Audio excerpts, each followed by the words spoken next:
Good afternoon. We're a few minutes late. Sorry about that.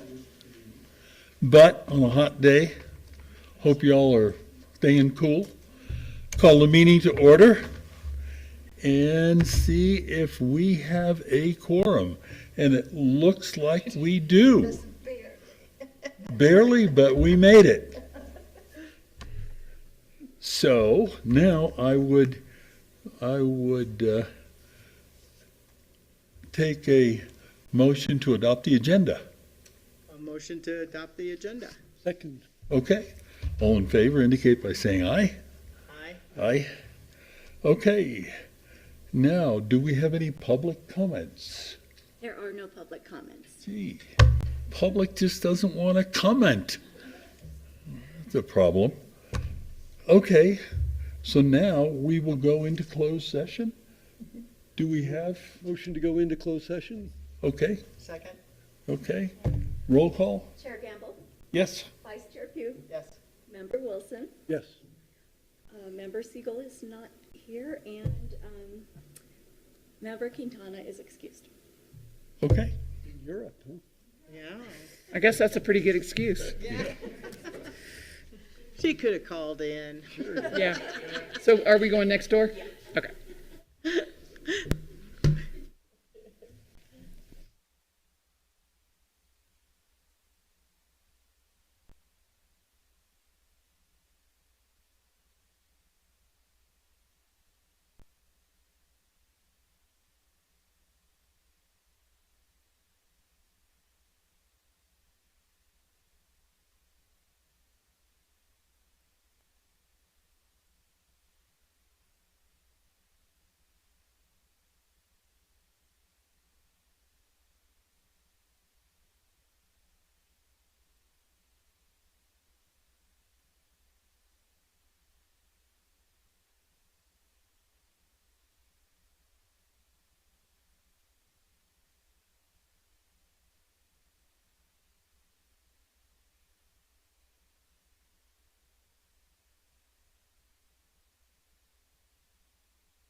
Order?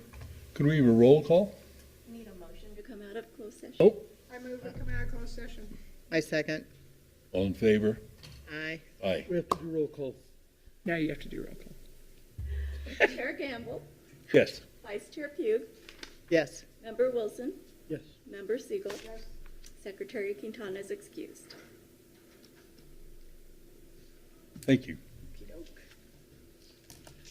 Okay, President Rowley. All right. Thank you, Mr. Chair. So I will start with the employees of the month. For the May Pass It Forward Award, we have Pat Ward from the Testing Center, who was nominated by Jocelyn Hernandez Monsalvo from Student Success. Congratulations to Pat for all of their her work in that area. And then the WOW Graham for May is Margaret Gonzalez from registration and also who's the transcript coordinator.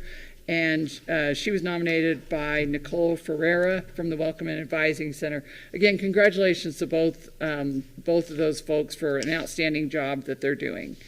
And now I will move on to, so I will be happy to answer any questions that you all have about the report that was submitted with the pages of lists of all the great things that are going on, but I'm just going to talk to you about a few key issues that we are working on right now.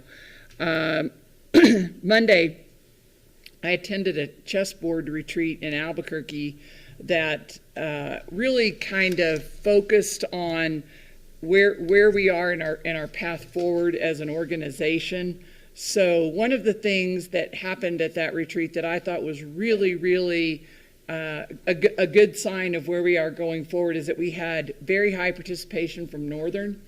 And up until this point, since Northern has gotten their new president, they were not really sure what they were doing and where they fit in and if they were going to fit in. And no one really had much understanding of what had been happening with chess because they have a bunch of new administrators in addition to a new president. And so there were three, President Balderas was there, and then the CIO and the CFO were also there and participated a lot and indicated their, interest in moving forward. And so I thought that was a really good thing. We also heard from a panel of different colleges around the country that are implementing Workday and have implemented various stages of Workday. And we found out that all of them are, they're pleased with the Workday tool, but they said they all underestimated the complexity of implementing student, and they have all slowed down the schedule for their student implementation. And so that is something that the chessboard is looking at. We're looking at that with Workday, and we're looking at that with our Campus Works partners too, to see if that makes sense for us. And then also to look at the financial implications for that, because there are financial implications. And so we'll be looking at the budget in that regard too. So what it would, if we do it this way, it would allow for more extensive planning and pre-planning. All of the various panel members, and then also the folks that we've talked to from Campus Works and even the Workday consultants too have said that the more that we do on the front end before jumping into basically putting the system together, the better result that we will have. And so we are doing a lot of that now, but there's just so much. And so working to really decide what the student experience should look at and to have the experts on the student experience have more time and ability to craft that as we move forward, I think could be really important. So, I'll keep you up to date on how that moves forward. The other thing that was interesting that I think you might find interesting from that meeting is that we had a short discussion of pain points. And so those are pain points that people were feeling having to do with chess, and then kind of overall pain points that, it all kind of gets rolled in there together. So that ranged from everything from broadband issues at San Juan, which, has a rippling effect to everything, to everybody talking about having trouble finding enough staff for different areas, and looking at different configurations of allowing people to work in a hybrid type fashion, and how, we at Santa Fe Community College, I feel like that's been a really good move for us. For one thing, since the state of New Mexico has said that everybody has to work 5 days a week in the office, there are people who have decided that they didn't really want to do that and who have left the state of New Mexico, maybe not just for that reason, but that's been our gain. So, I think that we're continuing to evaluate these situations as they roll forward. But one thing that did emerge too from that meeting is that Santa Fe Community College has done a really, really good job in implementing the finance HCM part for the ERP, and in what we're doing on the SIS project and moving forward in this regard.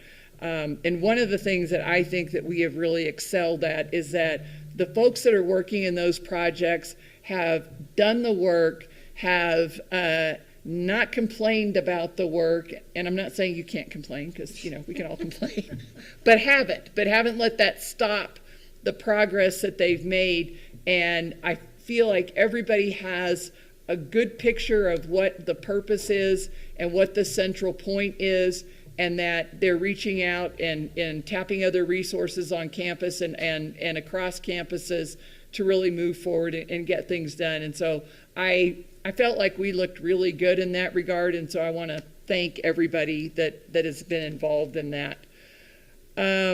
So I just want to mention there is an LESC, Legislative Education Study Committee meeting tomorrow in Taos that is going to focus on career technical education, and the Legislative Education Study Committee essentially summoned I think just the community colleges to that meeting, because they wanted a panel on career technical education. And so there is a small panel, but Barry Hubbard is going to represent us at that meeting, so that when they ask nitty-gritty questions about career technical education at Santa Fe Community College, somebody will be there who understands these things and knows these things, and so that will be really good. I think they're looking at funding issues for a large part, and I'm glad they're doing this, because I think there's a lot of misunderstanding about what the community colleges do and what K through 12 does in career technical education, and where we intersect, and how high school students could be doing more with us, and that we don't just need to build a double CTE system in K through 12 and in higher ed.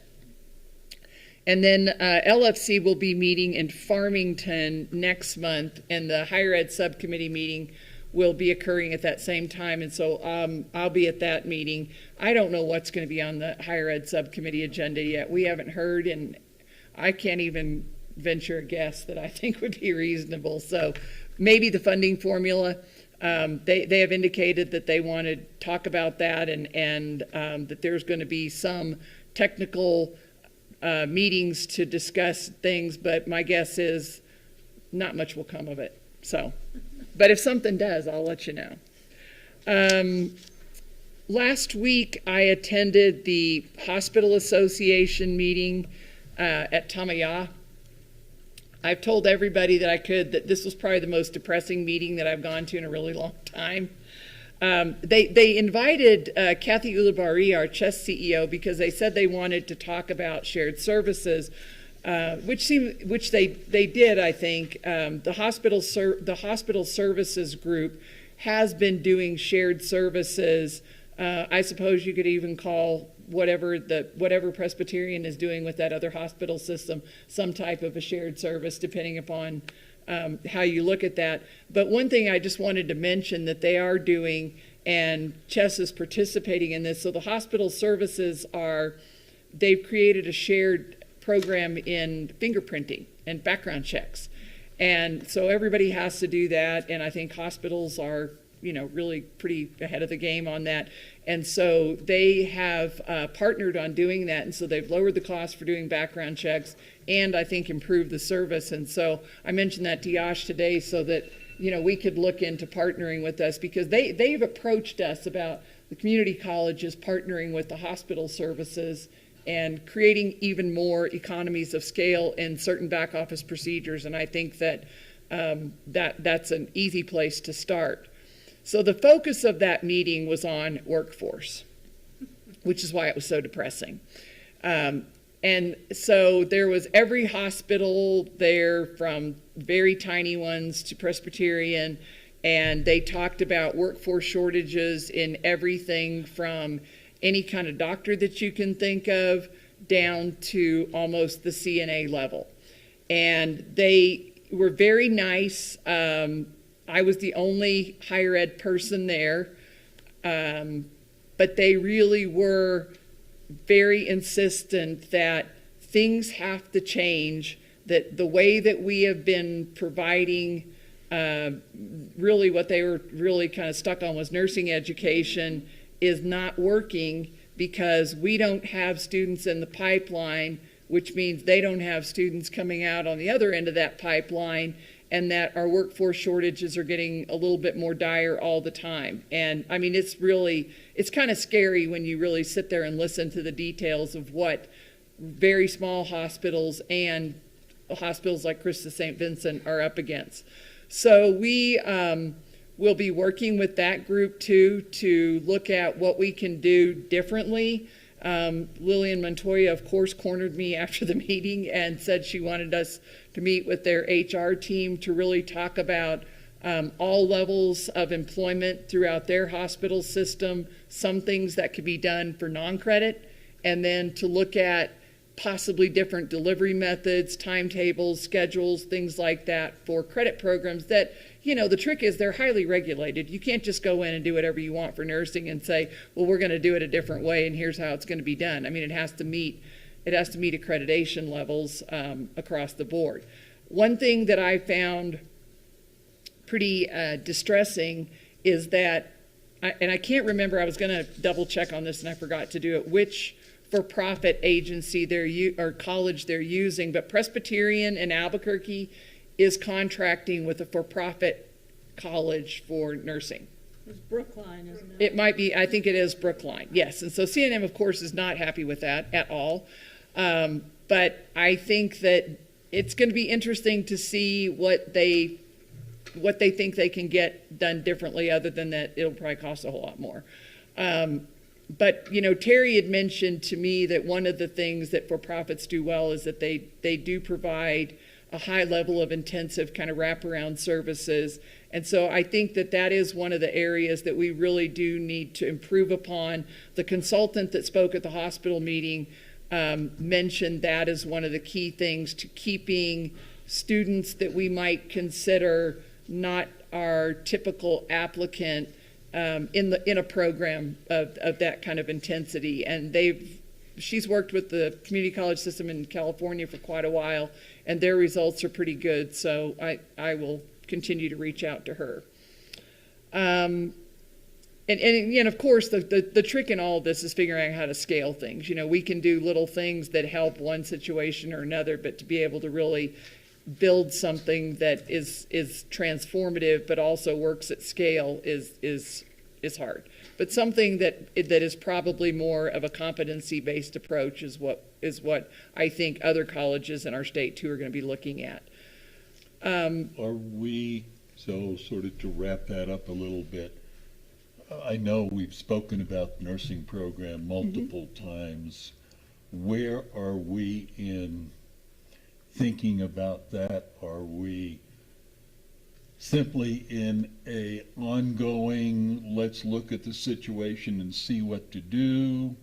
Or do we have some goals in mind, some dates in mind?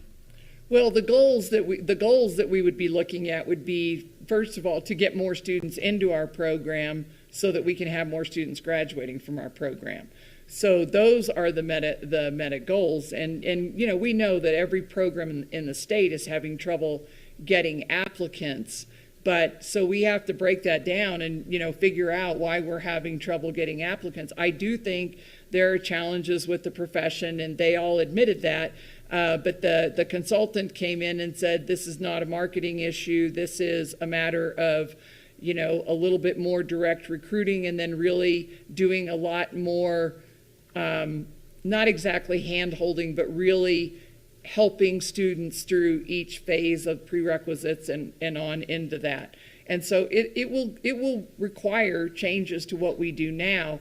But that's going to have to be something that's done with the nursing folks. I mean, I can come in and say, this will be how we're doing nursing, if we would like to keep an accredited program. So that is the trick, that, there are certain things that have to happen a certain way. But what every single person in that room was telling me was that the way we're doing it is not working, and it's not just the Santa Fe Community College way, it's the community college way. Right. That we've got to do something more transformative. So, I say that too to spark thought in my colleagues back there that are really clever and can come up with good ideas on these things. Well, certainly the recruiting part is interesting, and we recently learned that some percentage of our nursing students are coming from Albuquerque, which that's fine on the one hand, but it's indicating that we have spaces here that are not being filled by Santa Fe students. It does, and what it generally means too is that the students, when students graduate, they're going to go get a job in Albuquerque, and so that we're not really doing what we would like to do to help the nursing shortage in Santa Fe, because graduates are not really staying in Santa Fe, and they won't all stay in Santa Fe anyway. People want to do different things, but we would hope that the majority of them would, and so that's what we really need to be figuring out, how to do that.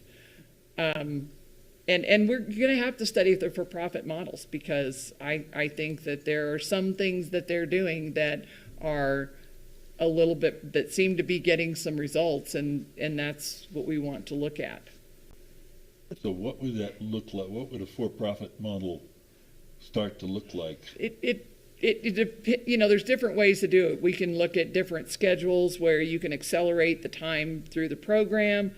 That's got a lot of risks that are involved with it, because if you have students that are, maybe have a lot of other kinds of constraints on their time besides school, if you've got kids, if you have to work, then it's hard for you to make progress, and keep your grades where they need to be and do all of this. And so we really have to figure out, like maybe how to provide a different model for tutoring at a scale that works in a different way. There's a lot of things, and part of it I think is going to be we should talk to our students in more depth too, to find out what are the obstacles for you, and look at things. There are small hospitals in the state like Santa Rosa. I sat next to Chris Campos so she could tell me again that we needed help her.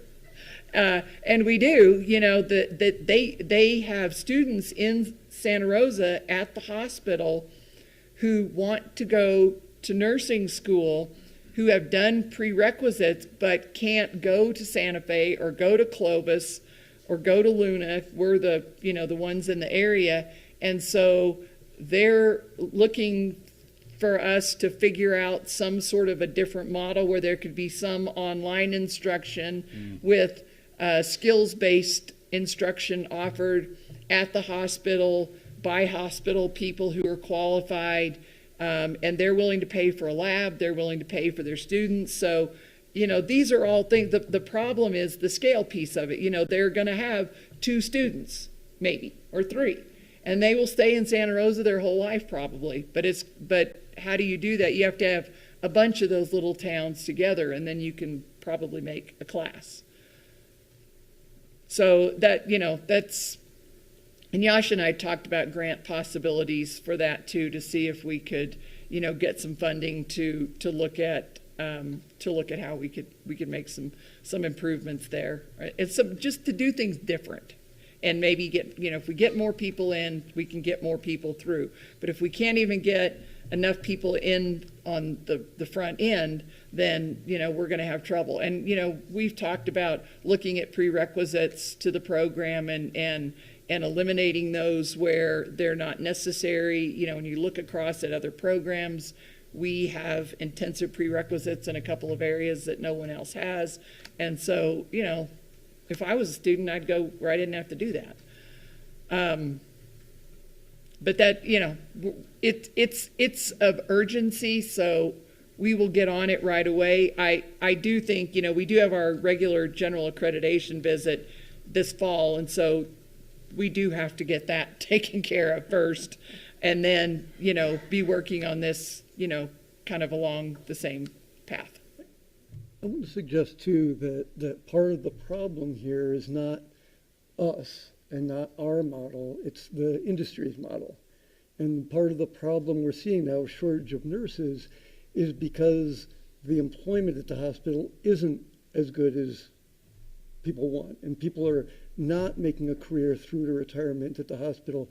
And the need for a constant influx of new nurses is largely because of a poor employer relationship with their employees. And that's why people aren't wanting to go into nursing right now. And so I think we have to work with our partners in the hospitals on what are they doing to retain people. So it's not just that we have to keep on throwing people through a grinder into a job that they're not going to stay at. And that has to be a part of that. I know when I was working in the solar industry, employers who burnt through employees, I would stop recommending students to go work for them, right? So I pared down, but I think we have to look at, it's not just about us not keeping up with the demand, it's about demand being too high because they need to do a better job of providing a quality workplace. I think that varies among employers quite a bit. I think locally that our hospitals both do a way better than average job, and their employee retention numbers are really good. It's just that they've never caught up. They haven't for the last 4 years. They've not been able to catch up, or they catch up by using travelers from Albuquerque who are $200 an hour. And then, that's not a sustainable model. The only other, I just wanted to mention quickly that we've been working with, sorry. Just one final Sure. little thing. Sure. And fortunately, Linda, who is so informed about all the nursing issues, hopefully she will continue to be a part of this process of investigation and change, because gosh, all kinds of things about nursing in the state. Right, and Linda represents those industries, and so that's a critical connection. And you're right, Member Wilson. It is a shared responsibility. I mean, this is not a one-sided situation. It's way more if it was, it'd be a lot easier to fix probably. It's a lot more complicated than that, and I think that the only way that we have a chance is if we work together and share the responsibility. And it's not all on the hospitals. Post-pandemic, a lot of people are saying, do I really want to be on the front line? Yeah, and that is absolutely true, I think. Yes. So we are meeting with our bond consultant on a regular basis now. So we will be getting information towards the end of the summer, early fall, to all of you about being able to talk about our bond that's coming up and having information, salient talking points and things like that, so that you'll feel prepared to interact with the public in different ways. And then Todd's office is always really good about setting up a schedule of radio spots and different things like that. And so we'll hit all those things. But I feel very confident in our consultant, Patty Watson, too. She's done this for every bond election I think that I've ever worked with, and so she has an extremely good track record. I am going to travel with a couple of people from the city of Santa Fe in a couple of weeks to DC for a workforce meeting. The focus is on improving the workforce infrastructure in the city. Santa Fe is one of, I think, 16 cities across the country. It's kind of a weird assortment of cities that got a grant, and so as part of the grant, you assemble a team, you go and get the training and find out things that you can do. And so we're identifying particular workforce sectors right now that we really want to focus on, and of course, healthcare is one of those. They had it on there, but I made sure they had it on there. Right. And then the last thing I want to mention, this just came up a couple of days ago. We just found out that a group that has put in a proposal to run the Garson Theater, and I guess they're going to look at grant money to refurbish the Garson Theater. The group is called Live Arts. They're a local Santa Fe nonprofit, but we're part of their agreement with the city in that we would have students using the Garson Theater, theater students that we currently have really not really been able to have a theater program because we don't have any place to have things, and we're performances and things like that. So anyway, they have their own group of students that they're kind of bringing in there, but it'll be a partnership with that group, and so we look forward to working with them. We just found out like 2 days ago that they got I guess it was an RFP.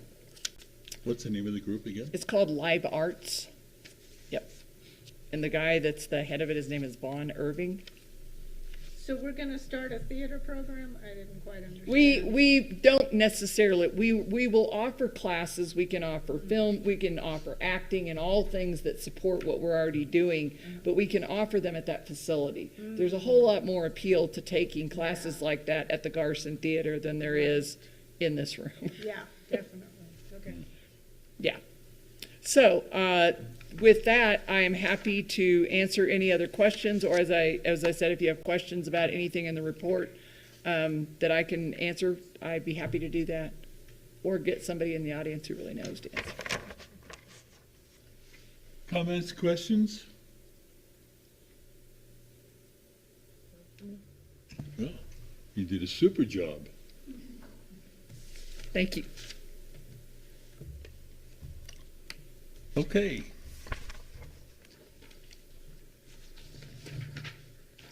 And now we will have the enrollment report. And who is going to give it? Dr. Ortiz Gallegos. Tell us about all the new students who are coming in and staying here and don't want to leave. Well, this is definitely an exciting time, Dr. Gamble and members of the board, President Rowley. I'm sitting here so excited with you all. I'm about to jump out of my chair to share with you that we have double digits, a double-digit increase for the summer enrollment. We have a 13% increase. That's over 200 students who are brand new to us at Santa Fe Community College. We have a 7% increase in student credit hours, which is always a number that we're excited to see continue to grow. Of those who are here at Santa Fe Community College now during the summer, we have 17% of an increase for age groups 25 through 54, which brings up our median age to 40. We also have an increase of our male population to 33%, which that's been something that we've been working on for quite a while. We're also looking at a 28.28% increase of new students. That is brand new to college, out-of-state transfers, and in-state transfers. This is a very large number, large percentage increase for us at Santa Fe Community College this summer. We're looking at an overall, we're looking at right now this registration week 11, comparing it to last summer registration week 11 of an 11.35% increase for head count. this is very significant. We start our second half of our summer term on July 3rd, which is just next week, so we're excited to see if we get more students between now and then. And they have until July the 5th to register for the second session of our summer term. So these numbers are very promising. We are also working on a number of different retention efforts and initiatives to hold on to our students, not just through the summer term, but to bring them over into the fall. I'm also going to report on fall, but just, you know, ever so quickly, because of the fact that we are still so fresh for the fall term right now, we're looking at, if you look at where we're at right now compared to end of term last fall semester, the numbers look like we're not doing much, but that's not very true, because if you turn to the second page and you go all the way down to the bottom, there is a significant increase as of week 11. We are at right now 2,046 students. That's a head count.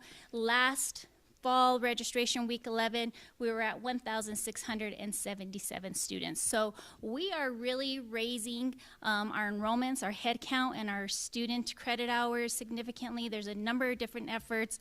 I know marketing is going to talk a little bit about what we're doing, but we really have switched our strategic enrollment management to focus on some particular populations, really have created a strategic outreach communication plan to our students, and we are just working more in collaboration with our academic units to be able to provide what our students need and want.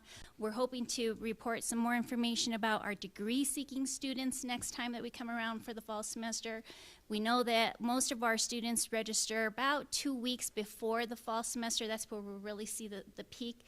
We're trying to prevent that from happening and being more proactive in getting students in before then, so that way they can really jump on the classes that they want and need. I'll answer any questions that y'all might have, but I know my colleague has some additional information to share with you all. Well, these are fantastic numbers. They They do. really are.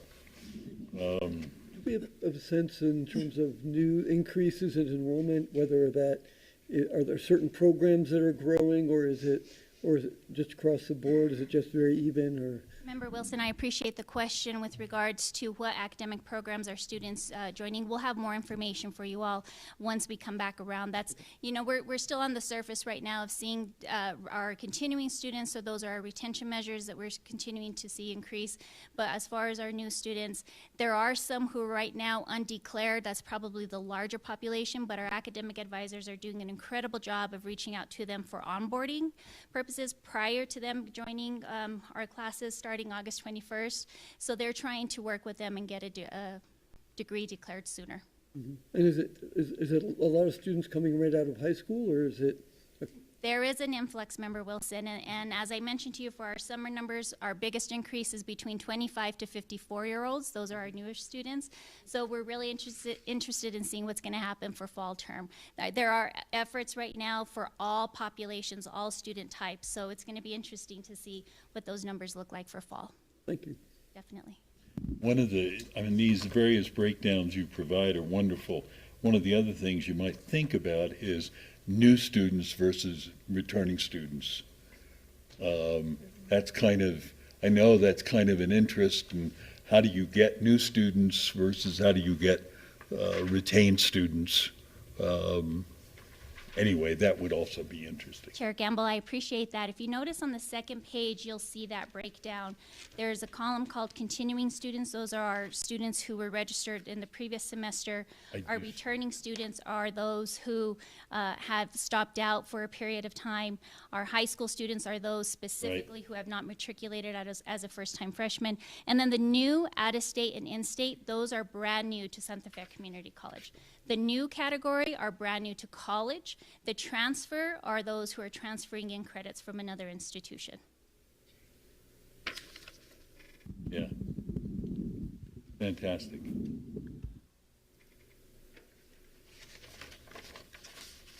Thank you, Chair Gamble, Vice Chair Pugh, members of the board, President Rowley.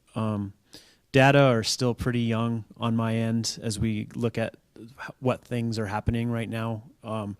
In some of the, I don't know, like one of the natural questions is, you know, in my world is, you know, how do we know what we're doing is effective, or can we draw correlation from that? And it's difficult after the fact in postmortem, and it's extremely difficult while numbers are rolling in. So I'm just today knowing that there's going to be more information to come forward as we approach the fall semester.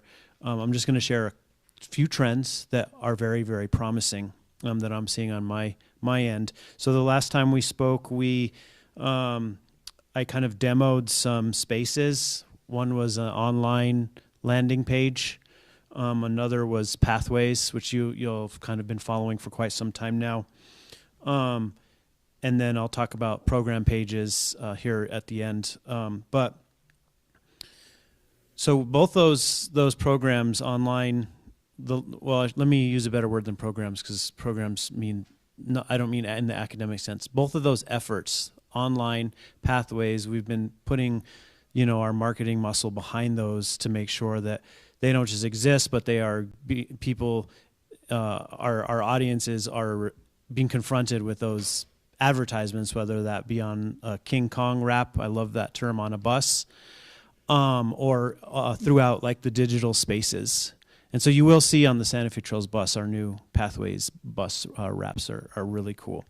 But so one of the main tools we have, we talked about Google impressions last time, and we talked about what does that mean. And it was like when you Google something, Google gives you a list of results, and Google also lets you auction or kind of pay for paid sponsored results.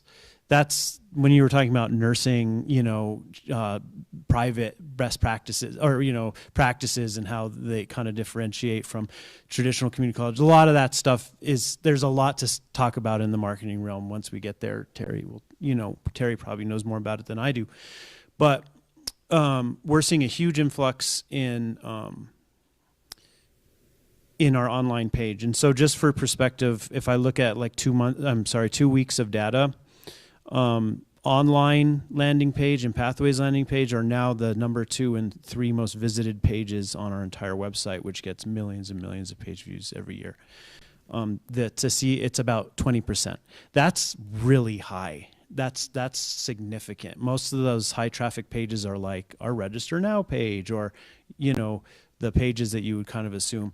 So if we just look one more layer deeper, what we're seeing is that those Google search terms are the primary driver of that traffic. So we're paying when people type in, online colleges, New Mexico, or we might type in online college, and Google does it kind of regionally. We auction, we compete for those spots, and we come up high, and people are clicking on those things. So that's kind of just, but what we are surprised in our office at the receptiveness of our population to come to then our page based on those efforts. Something that we'll keep an eye on. Something that I can't answer. Your natural question is how do we know what students those are? I can't do that dance right yet, but we will get there. And that's a huge strategic goal of mine, and it has been for a long time. And we'll know pretty soon as we scrub data and enrollment and stuff like that. Anyway, I hope that's just some food for thought in terms of at least the public's kind of response and what they're responding to. They're also responding to Pathways, and through Pathways, what they're confronted with are options, but they're also finding paths to our programs, and they're learning more about our programs. And so one of the big efforts that we recently undertook was kind of an enhancement, revamp of our 60 to 80 plus program and departmental pages. Some more technical stuff to talk about that I won't bring up, but they're much better for a lot of reasons. And so thanks to Dan Miller, our communications and marketing director, who's kind of spearheaded that. But we are also seeing a boost in that traffic. Our program pages are kind of the window to our college. It's not the home page. It's the program pages that people find through Google. So over the years, we see what people do, and we lean into it. And I think we're seeing some positive results, but at a future meeting, we'll talk more. So that's all my notes. Thank you.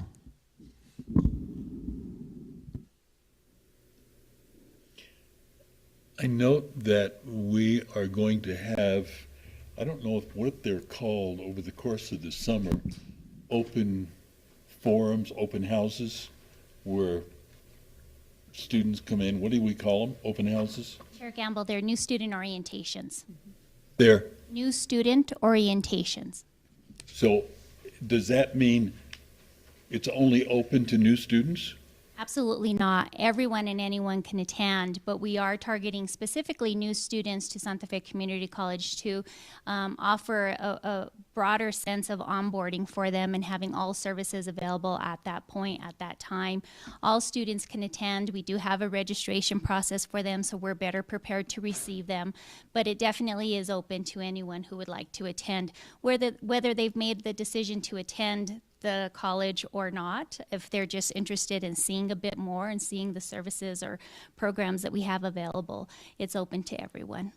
So students in that category who are still exploring possibilities, how are they handled in these new student orientations? So they're really exploring and looking at stuff, and what happens to them there? Chair Gamble, one of the greatest things about New Student Orientation is that we have a resource fair for all current, prospective, or future students, excuse me. And during that time, we have academic programs that are available, and there's one-to-one conversations or group conversations that occur. We have all student services represented. We have different presentations that students can choose and select to attend. Something as specific as being a first-time college student, first in your family, first-gen college student, to an escape room in the library, to another presentation by Associate Dean Trujillo in the STEM program. There's just so much for a student to choose from and select from, and we treat those prospective students the same as we do new students who have already decided to be admitted. It's really creating that greater sense of belonging and providing a service to them, not expecting them to receive or to do anything in return for us. We are here for you. If they walk away with the registration and the student ID in hand, that's an excellent 100%. But if they walk away with more information to go home and dissect and discuss with their families, that's a 100% satisfaction as well.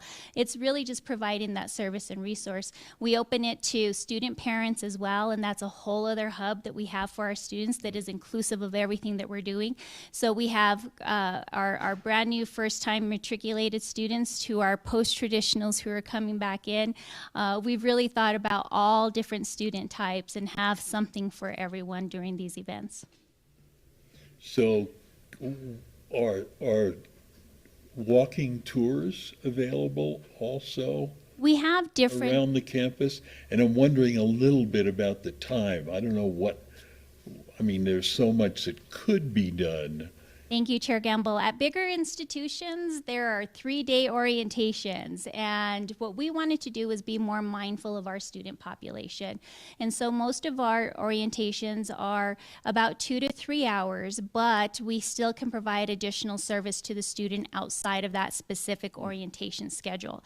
We've also offered orientations in the evenings for those who may not be able to attend during the working day, working hours, and we also are providing follow-up. So for example, if a student can't stay for the whole 2 hours, or they needed more information, or they didn't have a chance to register, we are providing very significant, impactful follow-up to these students and either inviting them back or taking them online and walking them through the whatever steps or services they might need.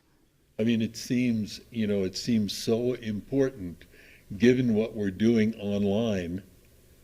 People are sort of connecting with us online, and of course the obvious question is what happens next with them, and of course this is one of the things that happens next. And boy, to make that as rich and as welcoming and as fantastic an experience. Do we feed them?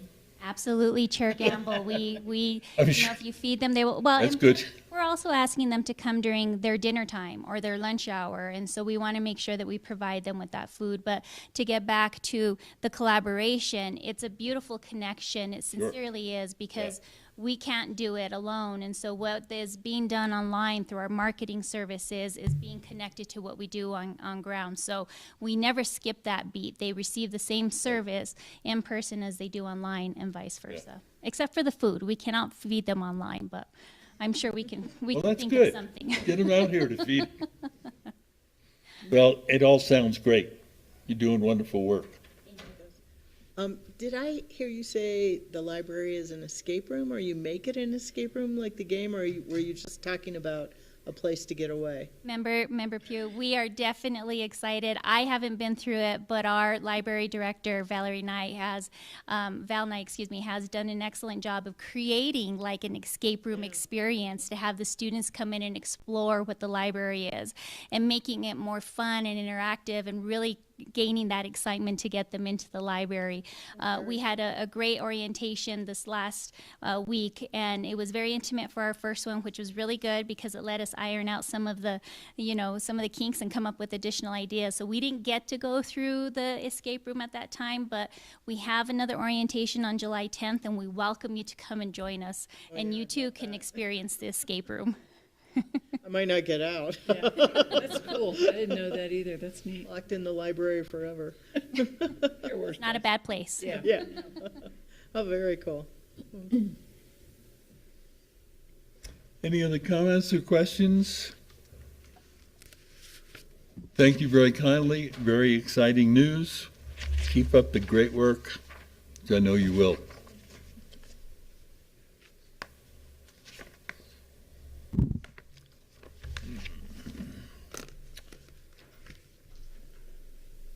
Okay.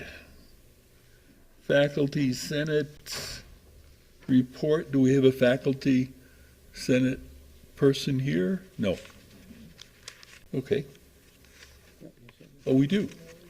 No? Robert's going to do the staff. Okay. Staff.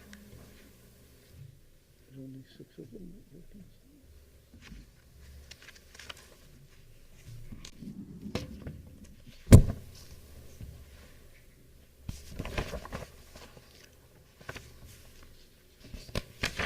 So good afternoon, Chair Gamble, Vice Chair Pugh, Member Wilson, and President Rowley. Thank you for the opportunity to present on behalf of Staff Senate this afternoon. I want to start out by talking about our Staff Senate summer schedule. Staff Senate only meets once a month during the summer semester, and our June 2nd meeting is where I'll be presenting our most recent updates, because that's our last meeting that we've had. So for our announcements and reminders, Co-Chair of Staff Senate Tammy McClellan is no longer with us here at the college. She has accepted a position with Llano. Staff Senate would like to thank Tammy for her service with Santa Fe Community College and Staff Senate and wish her the best in her future endeavors. So she did a great job working in the testing center and also with Staff Senate. So we wish her the best. Staff Senate would like to welcome the following individuals. These individuals were either new to the college or new to Staff Senate. We have Esmeralda Martin, who is the new Academic Affairs Coordinator. Catherine Lim, who is the new Tutoring Center Coordinator. And Milton Villarrubia, who is with the Culinary Lab Technician. He is new to Staff Senate. So we welcome those new individuals to our staff and to Staff Senate. The library let us know during Staff Senate that they have new summer hours, and those are Monday through Thursday, 10 a.m. to 4 p.m., and they are closed on Friday through Sunday. Staff Senate would like to recognize and thank our Director of Financial Aid, Kelly Durbin, for her 22 years of service at Santa Fe Community College. Her retirement party is this Friday, June the 30th, in the campus center at 2 p.m. For our new business that the main thing that we talked about was Stephen Frescus from the Employee and Labor Relations Benefit Manager reminded everyone of an email that was sent out by Donna Castro, our Assistant Director of Human Resources. It had to deal with the House Bill 533 that was passed and signed by the governor, which this bill amends the 2 sections of the statute to increase the minimum share of total health insurance premiums that school districts, charter schools, and other entities participating in group health insurance plans with NIMSIA are required to pay for their employees' health care benefits. So she sent out the breakdown on that, and that was much appreciated. I think that goes into effect July the 1st. Also in new business, we wanted to really give a special shout out and thank you to Dr. Morimoto for including staff senate co-chairs, faculty members, other staff people in the to serve on the hiring panel for the very important chief human resources officer, and we appreciate being involved in that. Our next staff meeting is scheduled for next Friday, July the 7th at 10:30. And those are the only new updates we have. And with that, I stand for any questions. Great. Thank you very much. Comments, questions?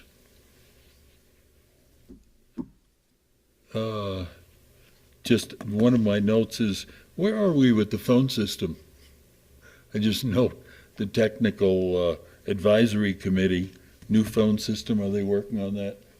The last update that we got, Chair Gamble, was, and I think it's on our minutes here, they had picked, I don't think anybody's here. Yeah, They're still in the purchasing piece of that, aren't they? Yeah, they're still in the process of it. yeah, I see, 8x8, I know they mentioned the new service company, yeah. but didn't have any really new updates from that point. So, yeah. I know it's coming here soon. It's coming up soon. We approved it last. Yeah, I guess I'd forgotten that we were even thinking about a new phone system. They essentially become obsolete. Because we don't have a cloud up there, so Exactly. It's a that'll come next year. voice over IP. Yeah. Okay, thank you very much, Bob.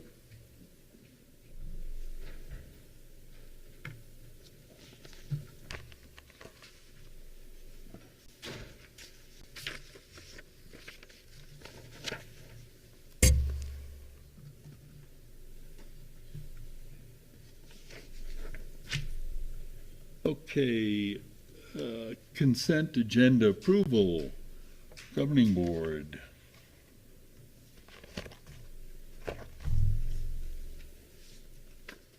So we're approving the, I move approval of the consent agenda, which is the 2 minutes, right?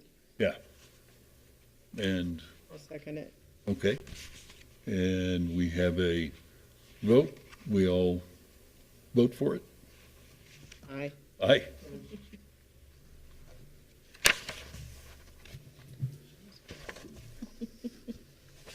No particular comments on any of that?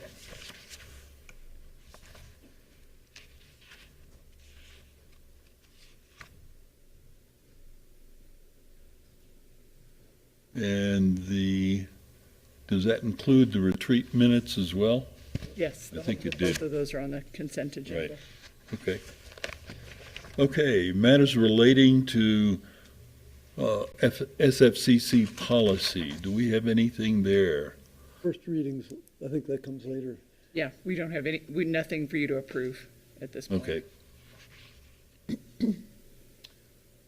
Okay, any items removed from the consent agenda? No. So now we go down to financial report. All right.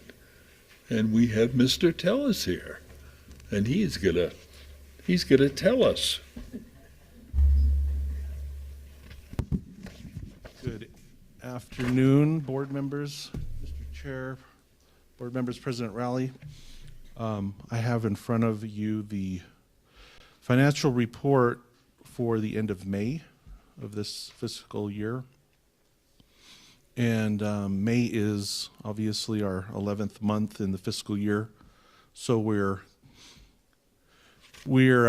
proceeding towards the end of our fiscal year. We're currently in the process of a lot of end of year tasks and things like that. So it's a busy time once again in our office. But to read off of the management discussion and analysis at the end of May 31, 2023, our operating bank account balance was $40 million, and that's a $4 million improvement from last year. Tuition and fees increased 8% over the year, and that's an increase of about $430,000. State appropriation revenue was $11 million, and that showed an increase in May of 3%. However, 3% is a bit low. We had quite substantial increases in state appropriation, so I looked into that after I prepared this report, and due to timing things, our May disbursement from the state hasn't been booked in this report, but it will be next time we meet. So that's why that's a little low.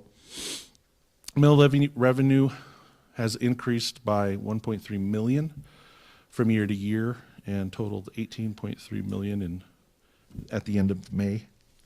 Our other revenues have increased by a large amount, about 259,000, totaling 543,000, and that's compared to a total of 285,000 last May. So that's that almost $260,000 increase from year to year.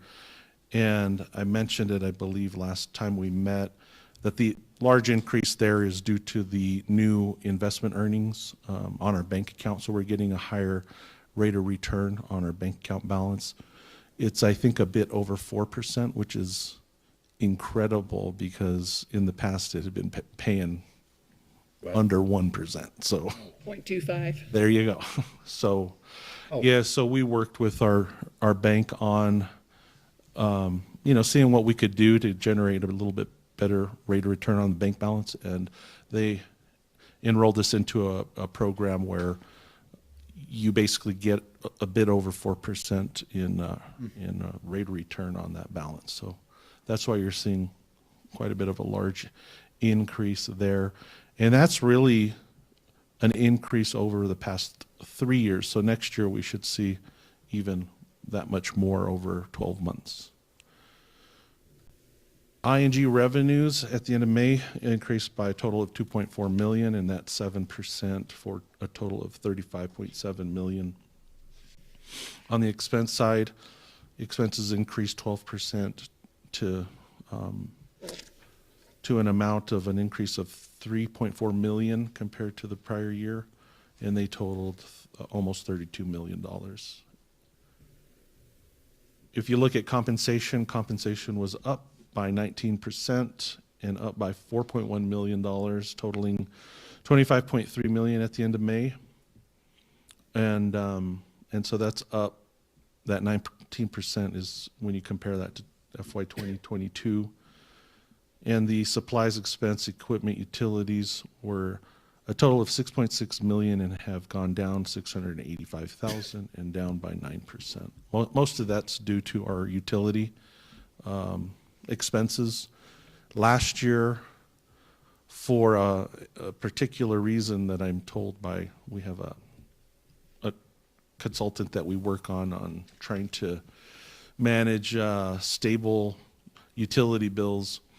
And an event happened in California last year that I didn't remember hearing about, but this is what I'm told, is that huge demand occurred in California. I don't know if it was fire related or disaster related, but anyway, California put in a massive increase on utility demand, and it shot up all the prices, and our electric bill went way up. And so that's why when you compare now to last year, it's come down. And we talked to, and we noticed this in our financials. Amy Tilley had kind of reached out to me in a bit of panic, saying, "Why is our utility bill so high?" And so we started looking into it, and it was due to that reason, on just like a spike in demand from California. So what we've done is we're working with this advisor that we have for utilities, and we're in a plan where we have stabilized any kind of spiking of that, and so we should not see that in the future. So Are we increasing gradually our solar power at the college? Or no, I believe have we plateaued on that? It's pretty stable. I mean, what we have is the array that we have. We factored that into our investment grade audit and looked into adding more solar, and it's, for the parameters that we were looking at, I think it was determined that there's not more solar panels that are needed on campus for what we can do in terms of selling power back to P&M and energy credits and all of that. But I think it's something we always need to be continuously looking at because things change so quickly. I mean, Right.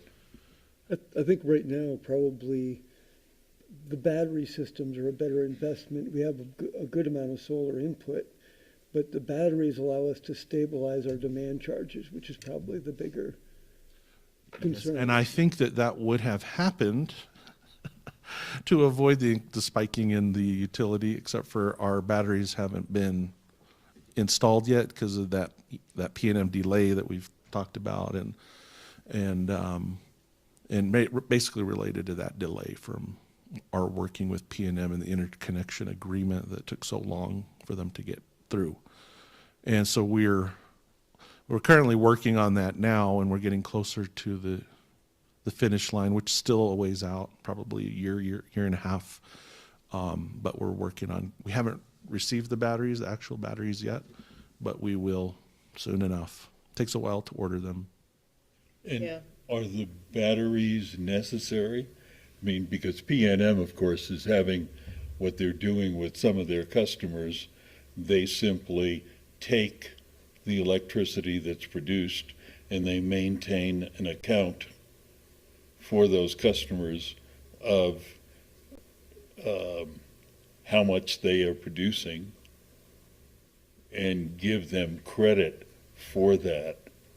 Are they not doing that for us here at the college? We had in the past, but I believe that our program that we were under has expired. Both from net metering and. Do you want to come up and kind of talk a little bit about it? Yeah, we've been looking at that, and it was a net metering program that we were under. But due to our microgrid and installing the microgrid, the net metering program's gone away. I don't know if it's due to that, or I don't remember if it's due to that, or if it was just going to expire anyway. Yeah, it had already expired. Use the mic, please. Can you hear me now? Yeah, as I understand it, it was for a certain period of time that, and then it would expire in about 5 years from the time that it was installed. So we no longer have those RECs coming in anymore to the college. And our new microgrid is going to help us, of course, with our generation and our storage of that generation, and will help with our utility bills really in an extreme way. I think we're going to see a big change in that because it's going to help us with our higher peak demand charges, where that battery kicks in during times when we, are using more energy. And so that battery gets charged during the day and then Right. allows us to use that energy in the evening hours. So that's the idea behind it. And indeed, the batteries would enable us to be totally off the grid.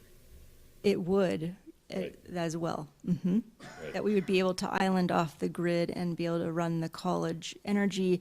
I don't know for how long. have That's to something. find out. That's something that they will be testing. Right. What the length is for that battery, and I think it would have to do with the time of day and the amount of energy that we're consuming. Right. Okay, thank you. Any other questions, comments? There's, about that? Mr. Chair, there's a few more things I just would like to cover real quick in the Please do. MD&A, if you don't mind. Under the cash in bank, I identify that in total cash in all of our accounts, we have 45.2 million, and you can see that in the detailed report. But in here in the third paragraph, I did include a question from Member Pugh on, basically related to where's the 19 million in reserved cash. And it's in this paragraph where you can see that the operating account that I mentioned earlier, the $40.3 million this year compared to 36.3 last year. That's increased 4 million, and out of the 40.3 million, 12.7 million is restricted per SFCC policy 131, right? And so that's the real permanently restricted I mean, I use that term permanently restricted. It's kind of like that. It's not officially defined like that, but it is per policy a reserved fund amount of 12.7 million. And then we have the additional fund of 7 million, which equals, right around the 19. But that 7 million, as you remember back to budget planning, we have that budget or that balance for 7 million planned to be in place to sustain the college through the next 4 to 5 years, in order to make sure that our recent increases in compensation increases is planned out effectively, because remember that this year the legislature mandated the 6%, and then the prior year the legislature mandated is 6%, but the college for this fiscal year, the college approved an 8%. So 8% last year, this year. Next year we'll be at another 6%, so that's 14% over 2 years. When the legislature approves those things, they never give us enough funding to actually cover the whole thing. So that's why we really needed this balance in place, and it just was. Yeah, how can they do that? How can they say, we order you to pay X number of dollars, but we're only giving you some of that money. We're not giving it all to you. Mr. Chair, it's based on the percentage of your funding that comes from your state appropriation. So colleges who are who are more reliant upon their state appropriation get more of the money for the raise, but because we have a lot of our income coming from our mill, Right. We don't get as much. Right, okay, thanks. That's So a quick. this chart, it doesn't show up on the overhead, but the chart in the MD&A that is titled FY23 actuals and ING revenue, Right. is exactly what President Rowley is talking about, where you see out of all the revenues the college has, 100% of our revenues, at the end of May, 51% came from local mill levy appropriations, and the 31% comes from state appropriations. When the state is looking at our appropriation disbursement for a pay increase, they only look at that 31% for the most part. Mm-hmm. They do take into consideration some other factors, maybe internal services they've started to look at, but it's not near what the total cost of all of it is. So that's that. Everything looks good from a financial picture. At the end of May, we're right on target in terms of the things that I kind of keep track of, and everything looks good. I did notice the enrollment numbers that are sent out prior to this meeting, and was really impressed with those increases in Right, enrollment. right. So for the summer session, in the future board meetings and the upcoming 2-3 months, we'll start probably seeing that in tuition and fee revenue, and that's really an awesome thing, because it's quite substantial in the improvement there. And that's not even talking about, that tuition and fee information is really for credit, right? For credit information. That's not including our continuing ed and contract training numbers that are very significant on that. So we may want to start at some point looking at those and that kind of thing to add in. I think it's a really important picture, because the contract training is a big factor in with the tuition and fee revenue. So all that contract training, continuing Right. it does flow through tuition and fee. Is that where it rolls up? Yes, it does. Okay. So both of them, for credit and the continuing ed contract training, are all captured in there. Yeah, it'd be nice to see a breakdown of that, so we understood what was kind of for credit contract, Yeah. continuing ed. Yeah, continuing ed and contract training is becoming more and more of the financial picture of the college, so. And pickleball's doing pretty well too. Pickleball's I always know, been I need to take that class. I think that enrollment has spiked like out of control. Yeah, pickleball is out of Better hurry. control. Not spike. Spike's probably not. That's the volleyball term. Yeah, that's a volleyball. Yeah, what do they call it? Yeah, I wonder if we could do the paddles that they have. Could we advertise on those? Or talk to Todd Bet we about could. Sell them at the I bookstore. bet we could. that. Yeah. Sorry. Go ahead. We digress. That's all I have, Mr. Chair, and unless you have any other questions. I have a comment. Thank you for including, I know we don't have it up on the screen, but you included the Higher Learning Commission CFI score. And that was really enlightening because I wasn't here previously and I knew we had financial troubles and that we had been digging ourselves out of a hole for a long time and kind of giving ourselves a cushion financially to be able to handle any kind of emergency. But that's a really good visual, and I'm sorry other people don't have it, but thank you for including it. Yes, and let me just direct you to if you do have the detailed report on it's the plant fund page. What page is that? I think it's the last page in the detailed report. Got a bunch of columns. Yeah. The left-hand column is plant funds. And so when I mentioned the 12.7 million, What page are you looking at? This one is E11. Okay. Yeah. when I mentioned the restricted dollars per college policy 131, you'll find that balance in the column titled institutional monies. And at the very bottom, it's 12,671,183. So that should stay in place, until if and when the board ever did make a decision on that number really shouldn't move. It can move when we have new audits where it's basically the average of information in two different audited years. So that's the only reason why that one should change. And then the 7 million is that next column over titled institutional monies. At the very bottom, 7,032,271. And that's the money that's for the budget, future year budget, support. Alrighty. Yeah, no, that's good to know. Thank you. Yeah. So it's right there.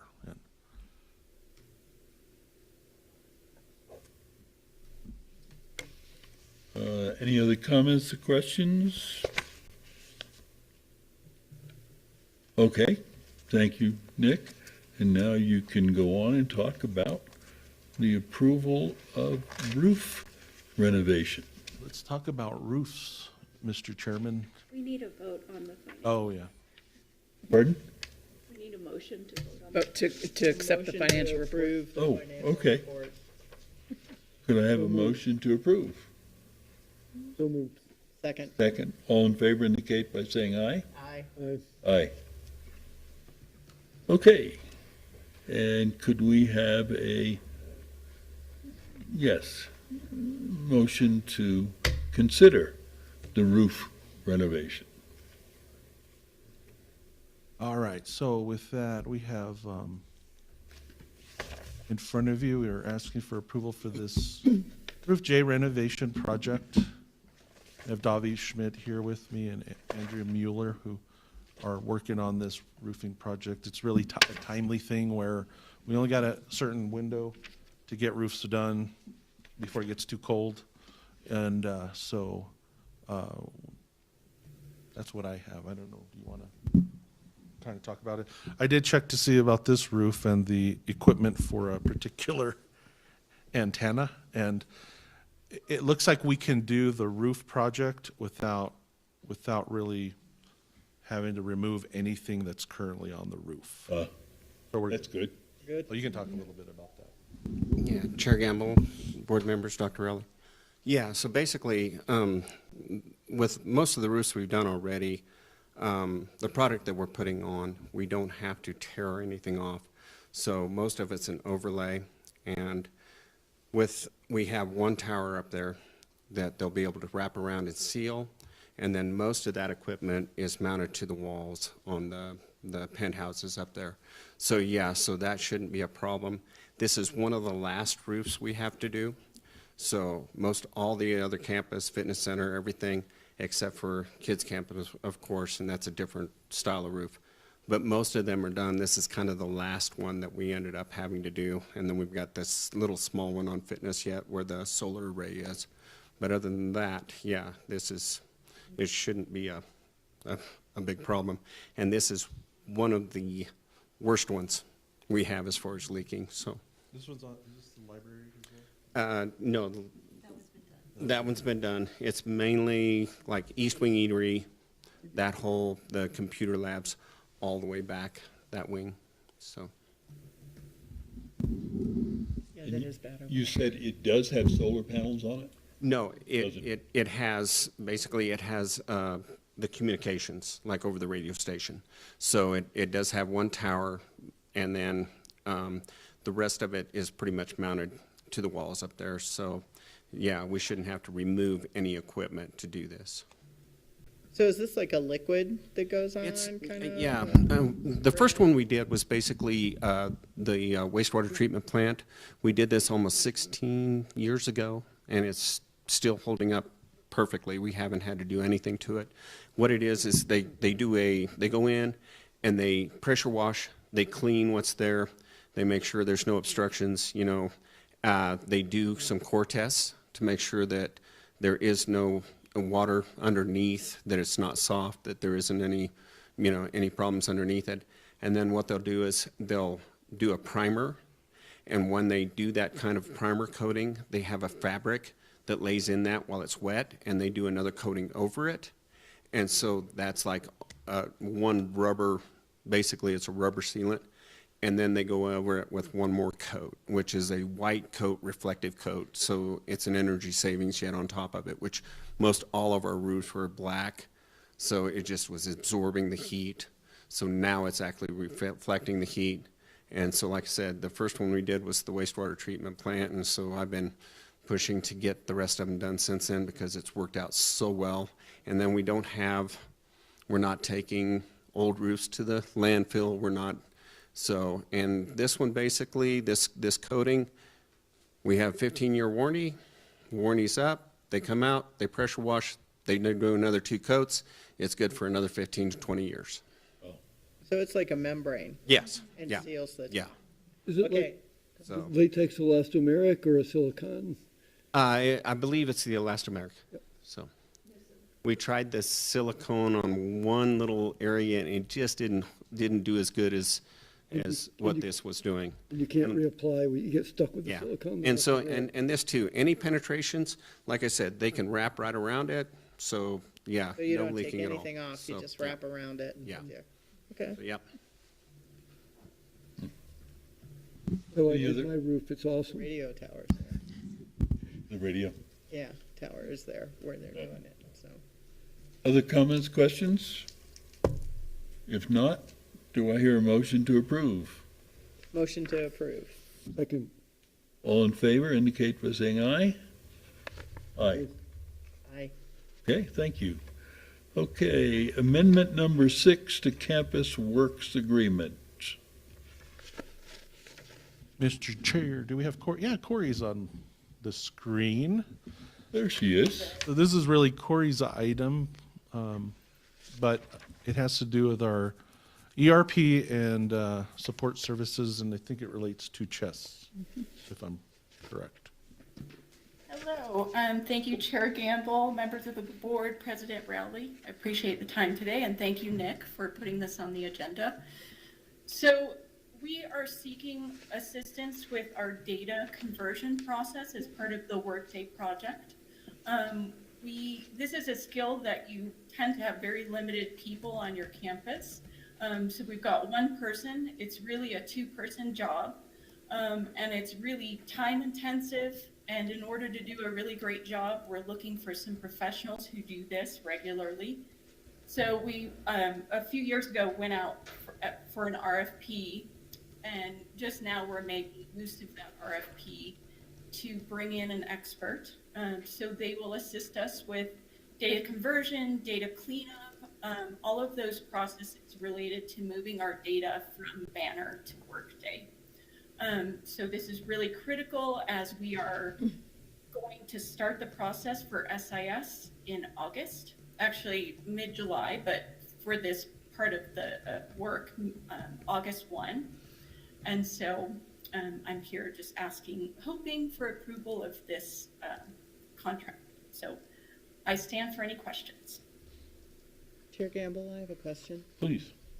Yeah, Corey, you say the monthly cost is $27,734. Is that forever? Is that like the cost of the services on a monthly basis as long as we use them?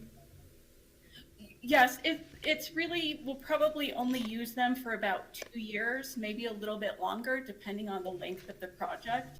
But it's based on an hourly rate of, I think, $160 an hour, which is actually quite good for this type of service.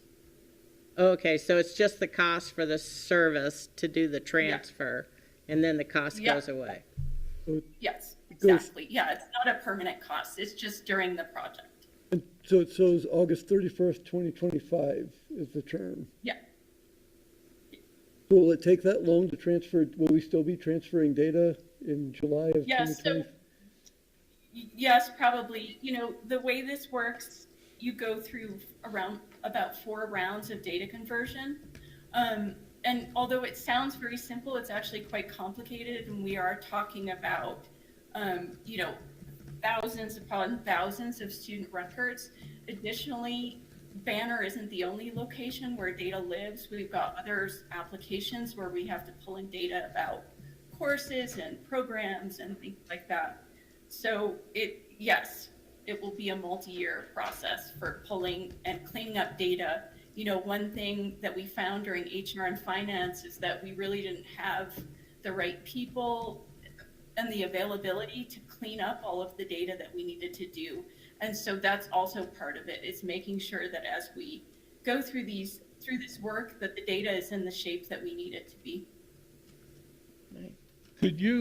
Corey, could you give us a very specific example of what data conversion means?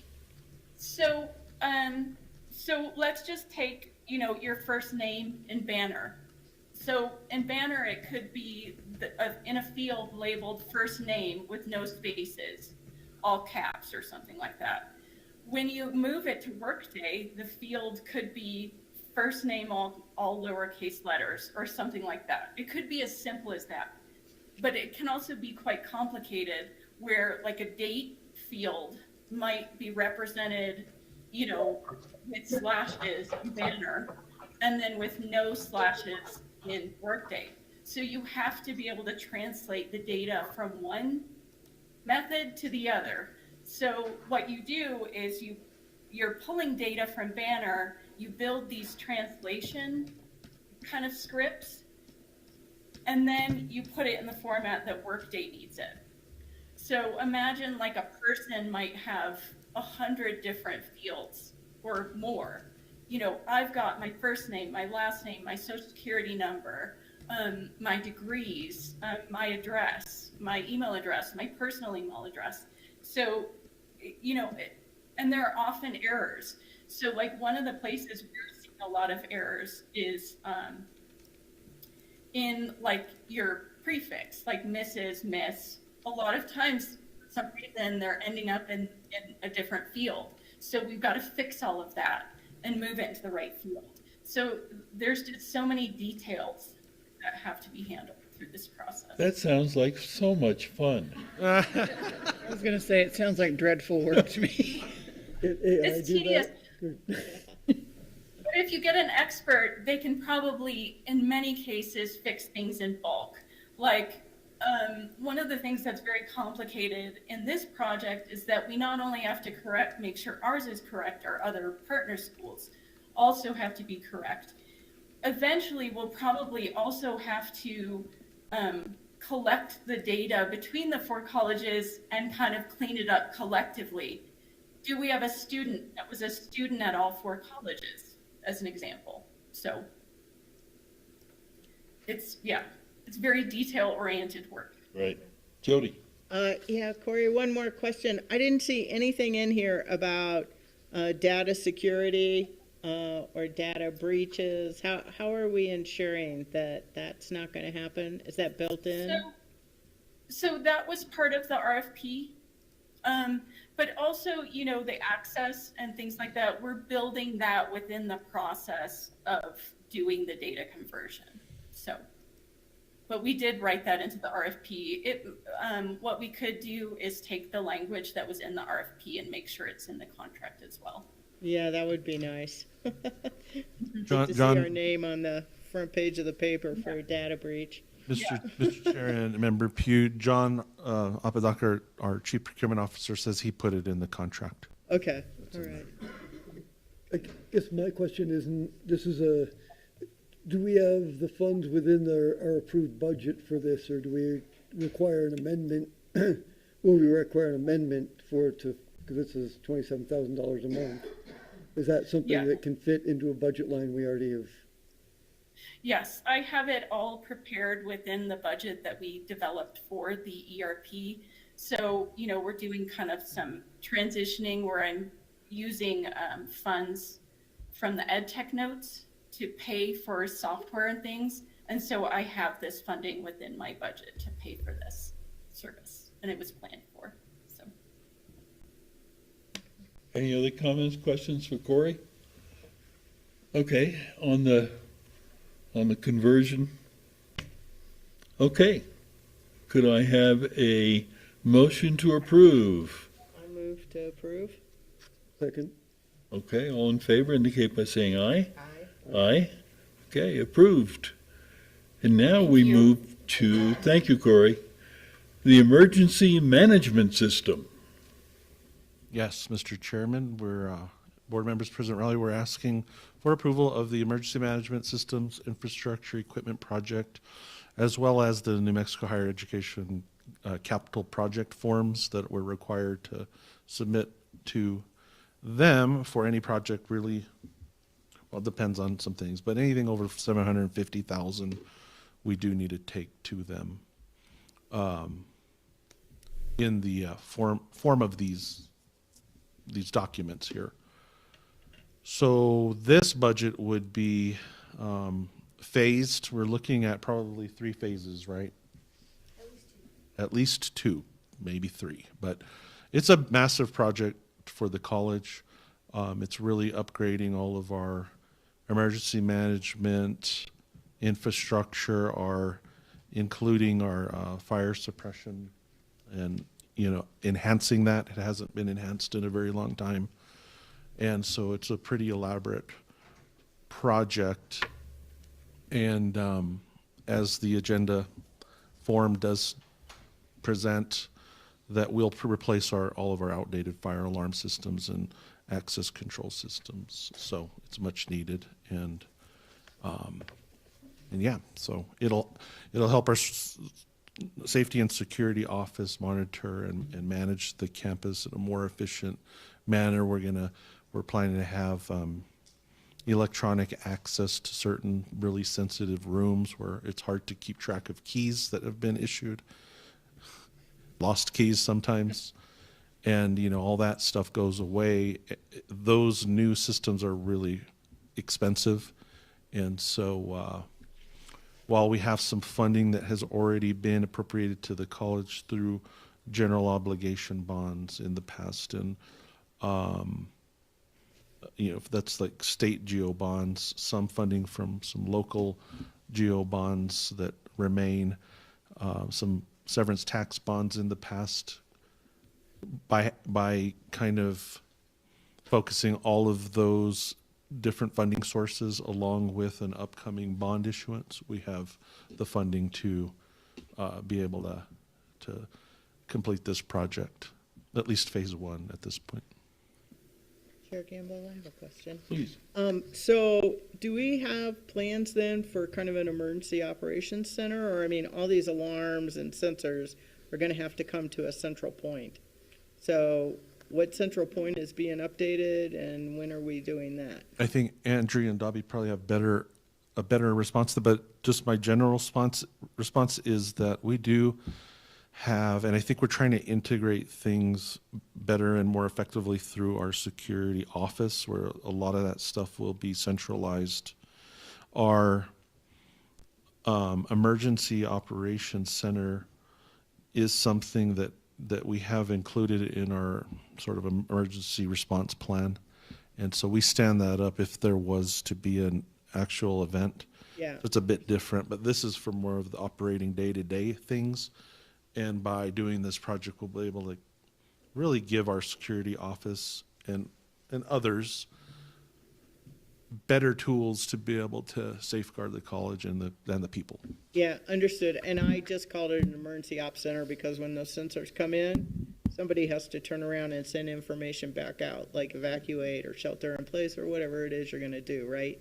And so I was just calling that central location an EOC, but if it's gonna be in your security office? Yeah, that will, and it's just like now, our main panel is in our security office, and I think it has been changed out once. It's the second generation but that's still 15 years old. All of our duct detectors, our heat detectors, our smoke detectors, all of our alarm devices are pretty much original when the buildings were built.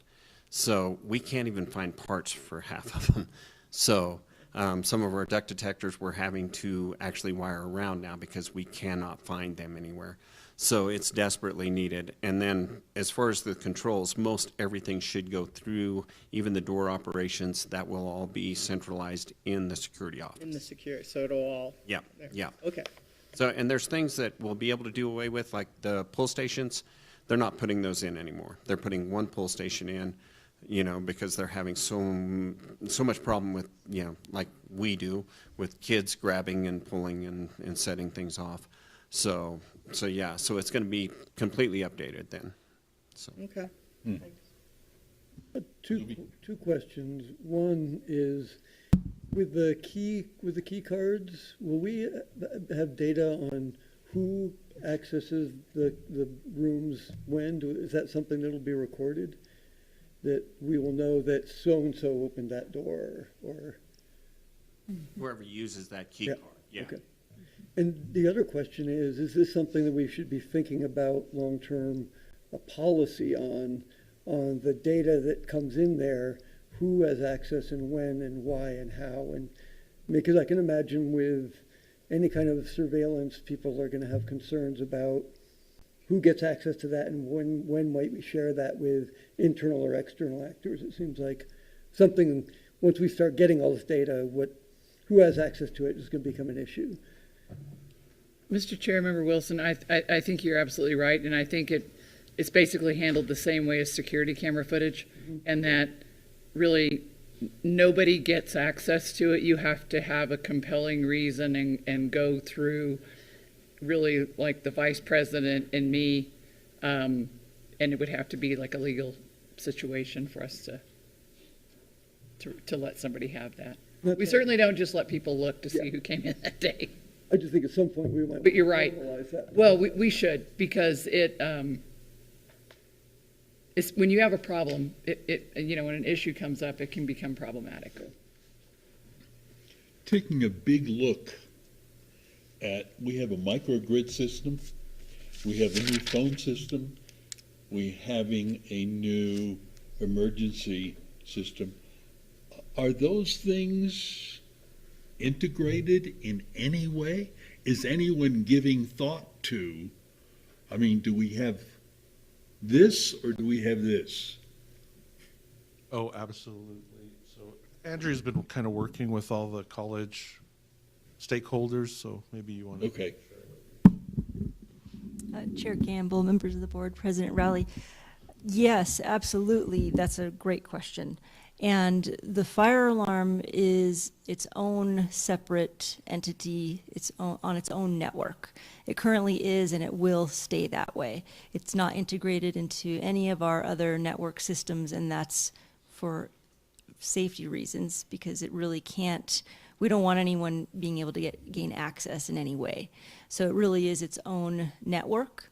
And part of phase 1 of the project is to what they call put in and install a new backbone, which is that network portion. So absolutely, it's standalone. It's on its own. It doesn't integrate. So let me follow up that question. So what does that mean? I understand the microgrid, for example, is supposed to make the campus operable when it's off the grid. So will the fire alarm system work when it's off the grid?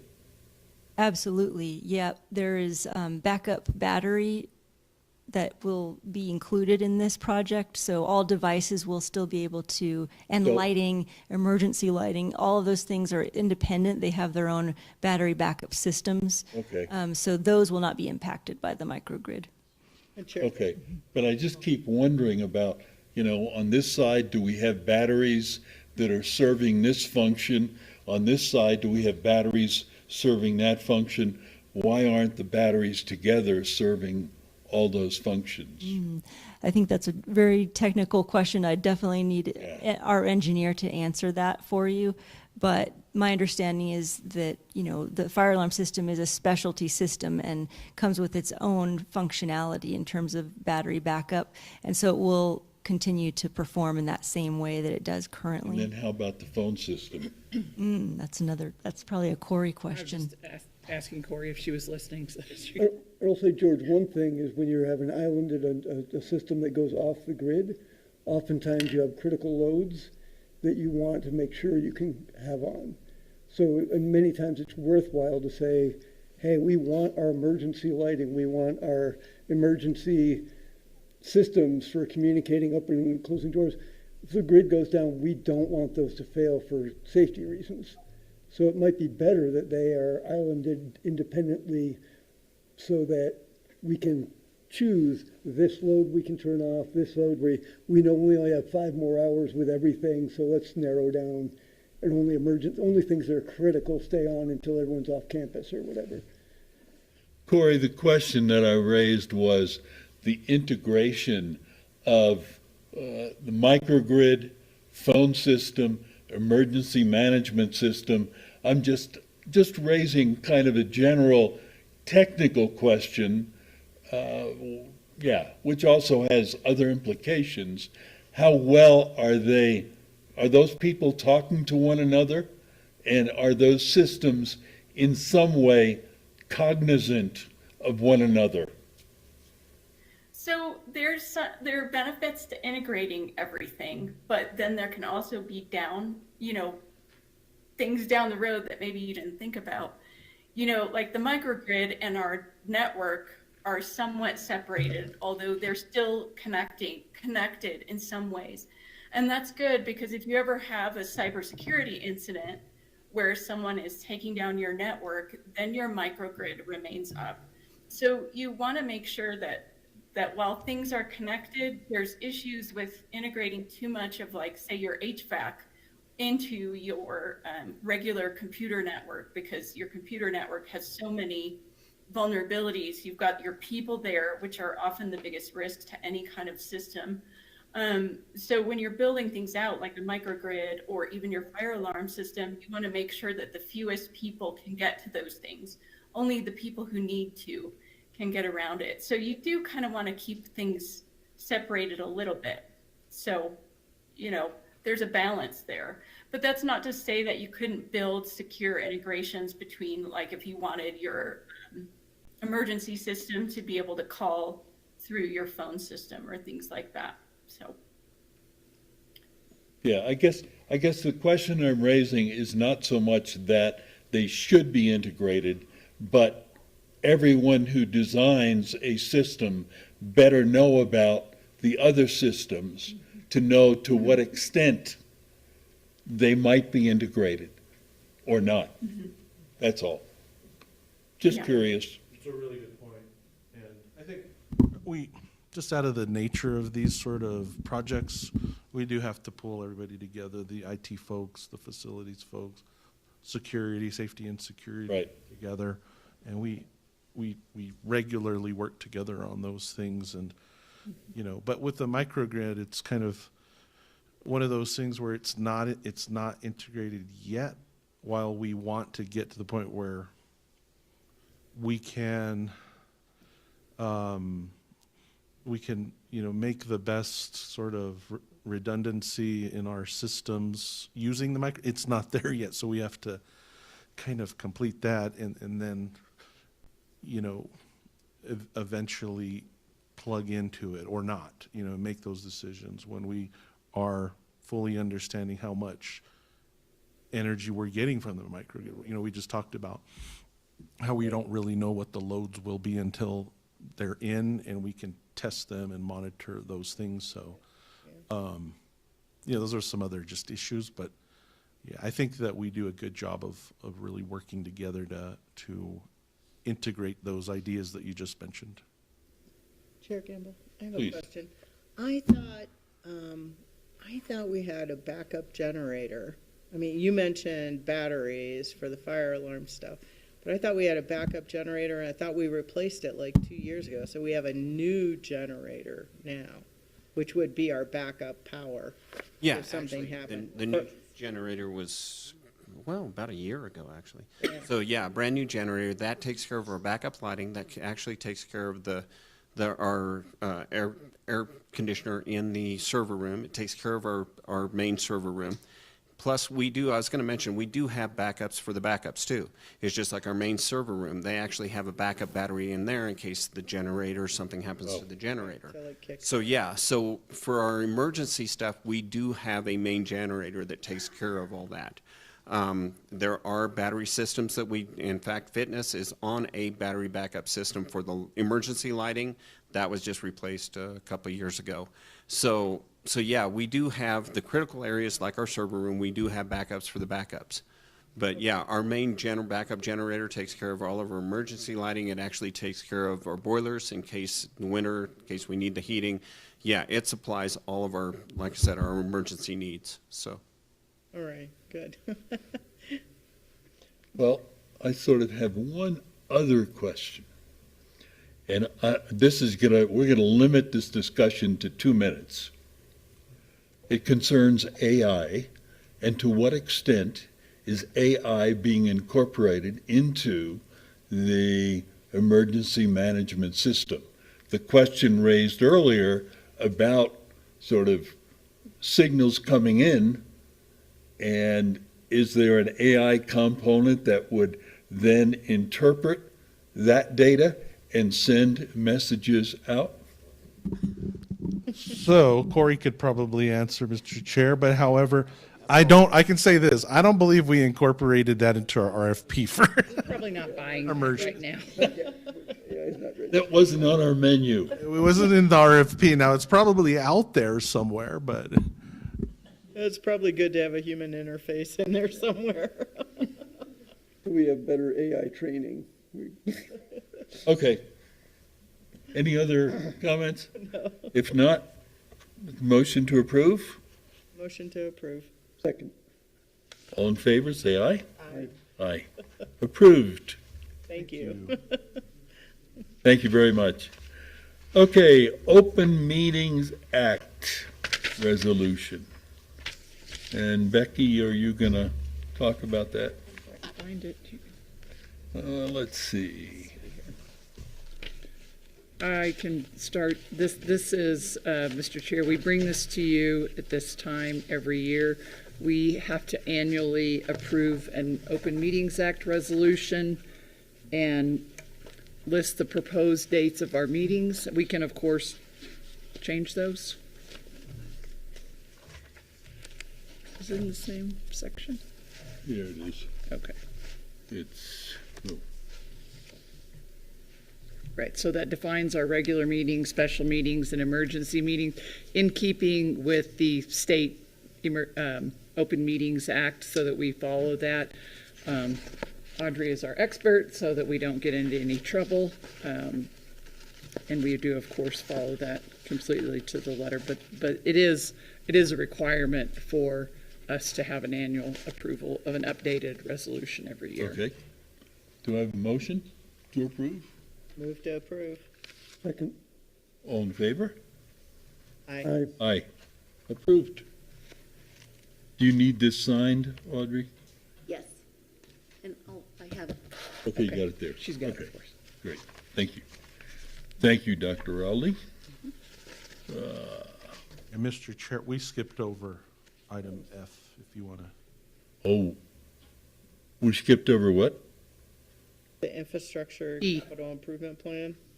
Is that the one you're talking about, Nick? Yes. Oh, I thought I saw that in there. Oh. Oh, yeah, we did. Sorry. There's so many pages to your stuff. Yes, right. Oh, because the emergency management system is different than the, Yes, yeah, it looks similar, but so do we need, is the capital project forms, is that separate from the emergency management? no, I think we did those together. So we did those. So what did we skip then? We skipped the infrastructure, It's the long-term plan. what do you call that? Yeah, it's ICIP. ICIP. ICIP. It's our 5-year plan. I think it's number E on our agenda, right? Okay. Okay, so do I have a motion to approve? Motion to approve. Second. All in Anything favor? you wanted to say about it at all, or? It's really straightforward. I think, Mr. Chair and Member Wilson, we've really already gone over this because we have to submit our 5-year plan to HED, and this is for DFA. Unfortunately, they don't like. They don't just hand They it to don't each talk. other. Yeah, they don't talk. And anyway, it's essentially the same thing. They have their own process for putting that 5-year plan onto a portal in DFA, and they asked the board to approve this. So, Okay. Motion? To approve. Second. Okay. All in favor? Aye. Aye. Approved. Supposed to follow- Okay. supposed to go to the policy. And open meetings, we approved? Yes. Okay. And approval of the amendment to President's employment contract. Well, I think that we were told that We don't have to amend. we don't have to amend. We simply approve the President's employment contract with the 6% salary increase. Correct. Okay, motion? Move to approve. Second. Okay, all in favor? Aye. Aye. Approved. Thank you very much. Okay, grant updates.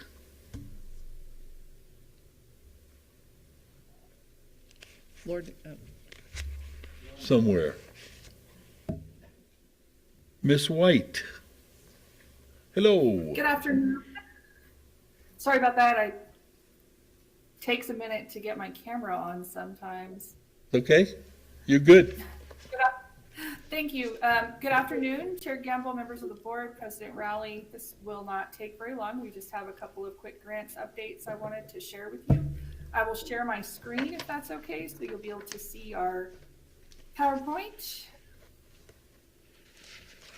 If I can figure out how to share my screen, that sounds different. There we go.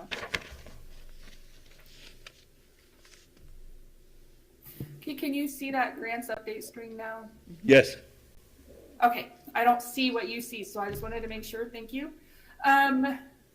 We have 3 new grants that we're applying for currently: a Pathfinder grant in the amount of $268,000, a Path Scholarship grant, $25,000, and a SIAM Supporting Indigenous Arts grant in the amount of $60,000. The Pathfinder grant, very long title, very scientific, This is the polyculture assembly through a functional dispersion index to enhance resilience. Fortunately, we have some people from our CAE program here that can answer questions if you have them specifically about this grant. But I just have some of the basic information here. NMSU is the prime applicant. Santa Fe is listed just as a sub-awardee with this. They're also partnering with Los Alamos National Labs and Bigelow Lab. If SFCC is awarded, our part would be the $268,000. It's a 3-year grant. The reason we got asked to participate in this grant is because of the success they've had in growing algal polycultures. I'm sorry, it's a tongue twister for me. So without our participation and without the algae cultures that they've been growing, this project wouldn't be happening. So they really needed us, which was nice to be invited, and it's good to know that the stuff that they're doing over there is, it's important work. This one, if this is awarded, SFCC will have the funds to be able to send one student per year to attend a semester at Bigelow Labs to work in the culture collection and learn the latest in algae propagation. So I'm sure if we get awarded that's going to be in that program, they're going to have students vying to be able to tackle that and go on this semester-long internship. So that's pretty exciting if we get awarded that process. The next one is the PAP. I'm sorry. I was just going to ask, Zuby, do you want to sort of give us a very brief description of what polyculture algae is all about? When our program started, we were working with the national labs and other people on growing algae for biofuels, essentially, at that time. But one of the things in the algal biomass consortium that we were part of is we decided not to try to grow specific algae for specific purposes and have monocultures. We went and collected algae from ponds all over northern New Mexico where in their natural state. And when we came to our meetings, our ability to grow incredible amount. We were growing more every month than all of the labs around the country were growing in 3 years. Wow. Because we had chosen a polyculture, which is easy to manage, and just what's becoming more apparent over time is polycultures have in many ways more use than trying to go a specific individual. So now everybody knows you now have an elevator speech for anyone asks you what a polyculture algae is, you can tell them. I appreciate that. That's great. I appreciate the help with that part. Yes. Thank you, Zuby. That was very good. Thank you. Yes, Laura, please. The next one that we have is a PATH scholarship from Aleutian. This is 1 year, $25,000. If awarded, this funding will be used to assist students with financial hardships to keep them enrolled. It's a limit, one student per, limit to, the student only can get this one time per year. They can use the funds for anything listed here, non-educational related expenses as well as educational related, childcare, anything like that. And there will be a method, to determine who's eligible and who should be allowed to get the funding at the time. So this will be through the scholarship office. This won't come through my area once the grant is awarded if we get it, but it's exciting that we'll be able to help students out with some of the funds that, they can't use Pell Grant money for, or that's tied up already with buying their books and paying their tuition. So it's good that we'll have a little bit of extra that we can help them on a need-based occasion, suddenly they have an emergency medical bill or daycare fell through and they have to find new childcare. So these are all ways to help retain our students. So I'm really excited if this one gets put through. The next one we have is a SIAM Supporting Indigenous Arts. This is Evergreen State College Foundation, Longhouse Education and Cultural Center. This would be $60,000 a year for 2 years. The goal here is to help increase like the knowledge around our pottery making tradition of the northern Rio Grande and Rio Chama Valley. This will provide workshops, presentations, so that students can come in and experience getting their hands on clay and how to create an object, as well as getting a little bit of history for why it's done the way that it's done, and where that process started. The workshops would be led by a master and apprentice potters from the indigenous communities in our area. So this is another one that's, we can partner and bring more artistic aspects to the campus and share the knowledge of our indigenous populations. They can share how they've been creating this pottery for years and maybe get new interest in some of those programs. I know Santa Fe has a fantastic art program, so I think this will be a nice way to expand that and maybe bring some new, younger people into it that don't know about these arts yet. I also wanted to update you that we have a couple of recently awarded grants. Kids Camp New Mexico Pre-K was recently awarded $4,178,000.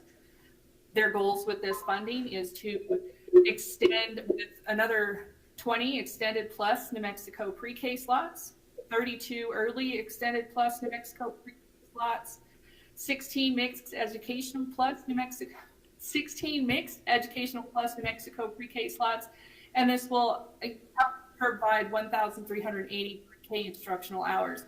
I do have, hopefully she's here, Tessa, I think is there in the room if you have questions about this particular grant that was funded. So I wanted her to be available if you have questions for this one. The other one that was recently awarded was an NSF Permanent grant, growing and empowering rural minority and indigenous communities with advanced technical education in controlled environment agriculture, another really long title. This one, the total award was $330,000 and some change. The project goals for this is 3 years from July 2023 through June 2026. They plan to create a pipeline for our dual credit students to get to SFCC so they can attain those controlled environment agricultural degrees and certificates. That's what we want to see is an increase, get some dual credit students pulled in from the high schools, get them through the program, get them graduated. That's the plan with this degree. And I believe we have is here if we have questions about this. It's been recently funded. Wow, quite an impressive range of grants and grant applications. We're always busy, sir. I think Catron is not here, is she? No. No. I was just wondering about that $4 million. Is that, for faculty? No, it's for pre-K, slots for children in pre-K. So 20 extended plus New Mexico pre-K slots for students. So when you say slots, what does that mean? It pays for, Enrollment for a student. it pays for a student's enrollment. Tuition. Okay, okay. And then, the 32 early extended plus New Mexico pre-K, and each one of those has properties that I'm not going to be able to properly describe to you, but that's a lot of students that we're going to be able to serve with that, a lot of students. Right. And for what period of time? This, I think, I'm going to have to check on that. okay, yeah, Laura, minor. Laura, any idea? What period of time? I don't remember. I'm so sorry. I should have included that in my slide, and the time frame completely slipped by whenever I went back and proofed my slide for this one. I'm so sorry. We can certainly find out though. Yeah. When it gets up into the $1 million range. It's gotta be a multi-year. Yeah, I think it's 3 Yeah, it'll too. definitely, I it's think a it's multi-year. 3 too. yeah, I remember. yeah. Yeah. Okay, that's good. Okay, any questions for Laura, please?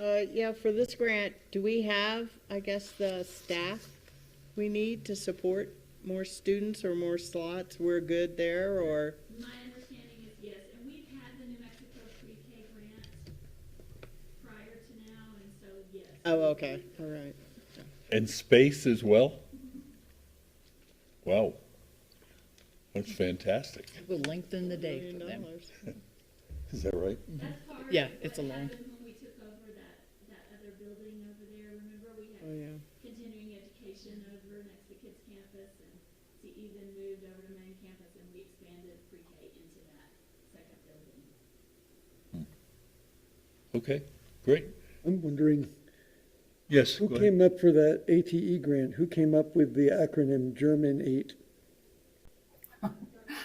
Dr. Gomez? Okay. Very cute.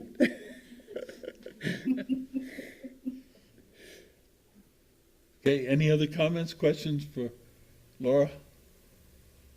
Thank you very much. Doing wonderful work. Thanks, Laura. Thank you, I appreciate that. You have a good afternoon. And now we have Mr. Dr. Yash Morimoto, who will inform us about this incredible student scheduling. Golly, I looked through that and what a survey that was.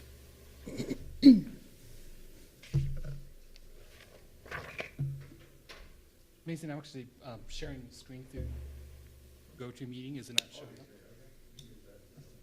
Here, there you go.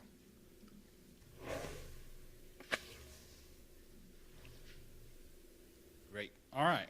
So, just to clarify, you know, Sabrina did the actual presentation of this particular survey. She did the research, but unfortunately, she was unable to come today due to a medical appointment that she had to attend to, and so she asked me to present this information on her behalf. So, giving credit where it's credit's due. To give a quick background about this particular survey, you know, for a while now, we've been talking about what can we do to make sure we're meeting where students are. You know, what are really the students' needs? So as part of the Title V initiative, a group of individuals got together and designed a survey, and we actually decided to implement the survey in early April. We reached out to students through both email and texting because it's an online survey. And you know, one of the things we wanted to make sure we do is, you know, text people as well as online, because even if you don't have internet access, most people have phone access, right? So it sort of balances people's responses. In addition, this is actually one of the highest probably survey response rate we've ever received in the history of the college. We've never gotten 1,015 students to respond to any survey we've done at the college. And so in part, you know, I think it really helped for us to do a gift cards to students when we did this particular survey. So big thanks for all of us that was involved in this process. Before I jump in about what the overall student population said, I'm taking a little bit of a different approach. We're taking a little bit of a different approach in our survey presentation this time around because we found that different groups distinctly needs different things. So I want to start with student parents. You can see that most of the student parents have self-reported to be Hispanic. That's the largest group, and are of the working adult populations, right? So between the age of 18 and 54 mostly. In the past, we've never been really sure about how many people we have as parents, but from this data, we could really see that we actually have a high number of student parents. And this is not all of our student parents population, right? This is the people of the people who responded. And so to give you guys some context, you know, of the 1,000 people who responded, we have roughly 4,000 students who attended that semester, right? So if this is representative, then, you know, roughly add this and multiply this number by 4 to get a rough estimate about how many student parents we may have. I'm not going to go through all the 30 slides since you guys have seen it, I'm sure already, but a couple highlights. One thing that was really interesting for student parents is that one of the things they're really looking for is online courses, right? And whenever we have talked to student parents in the past and also in the survey, you know, what is the biggest conflict you have in scheduling classes? I thought they were going to say dependent care. I thought they were going to say child care, you know, because that was hard for me. But they are saying the work schedule is the biggest conflict, right? And that sort of aligns, right? Because if you actually have a way that addresses work schedule, then or offering classes online, then you could probably address some of the dependent care situation as well as the work schedule. From my personal experience, I can't remember how many times I had my baby in my arm while I was taking some of the classes at night. And so, online environment does help a lot for our student population, parents population. In terms of student parents, 70% of them say they speak English at home, but there's about 26% of them that say they speak Spanish.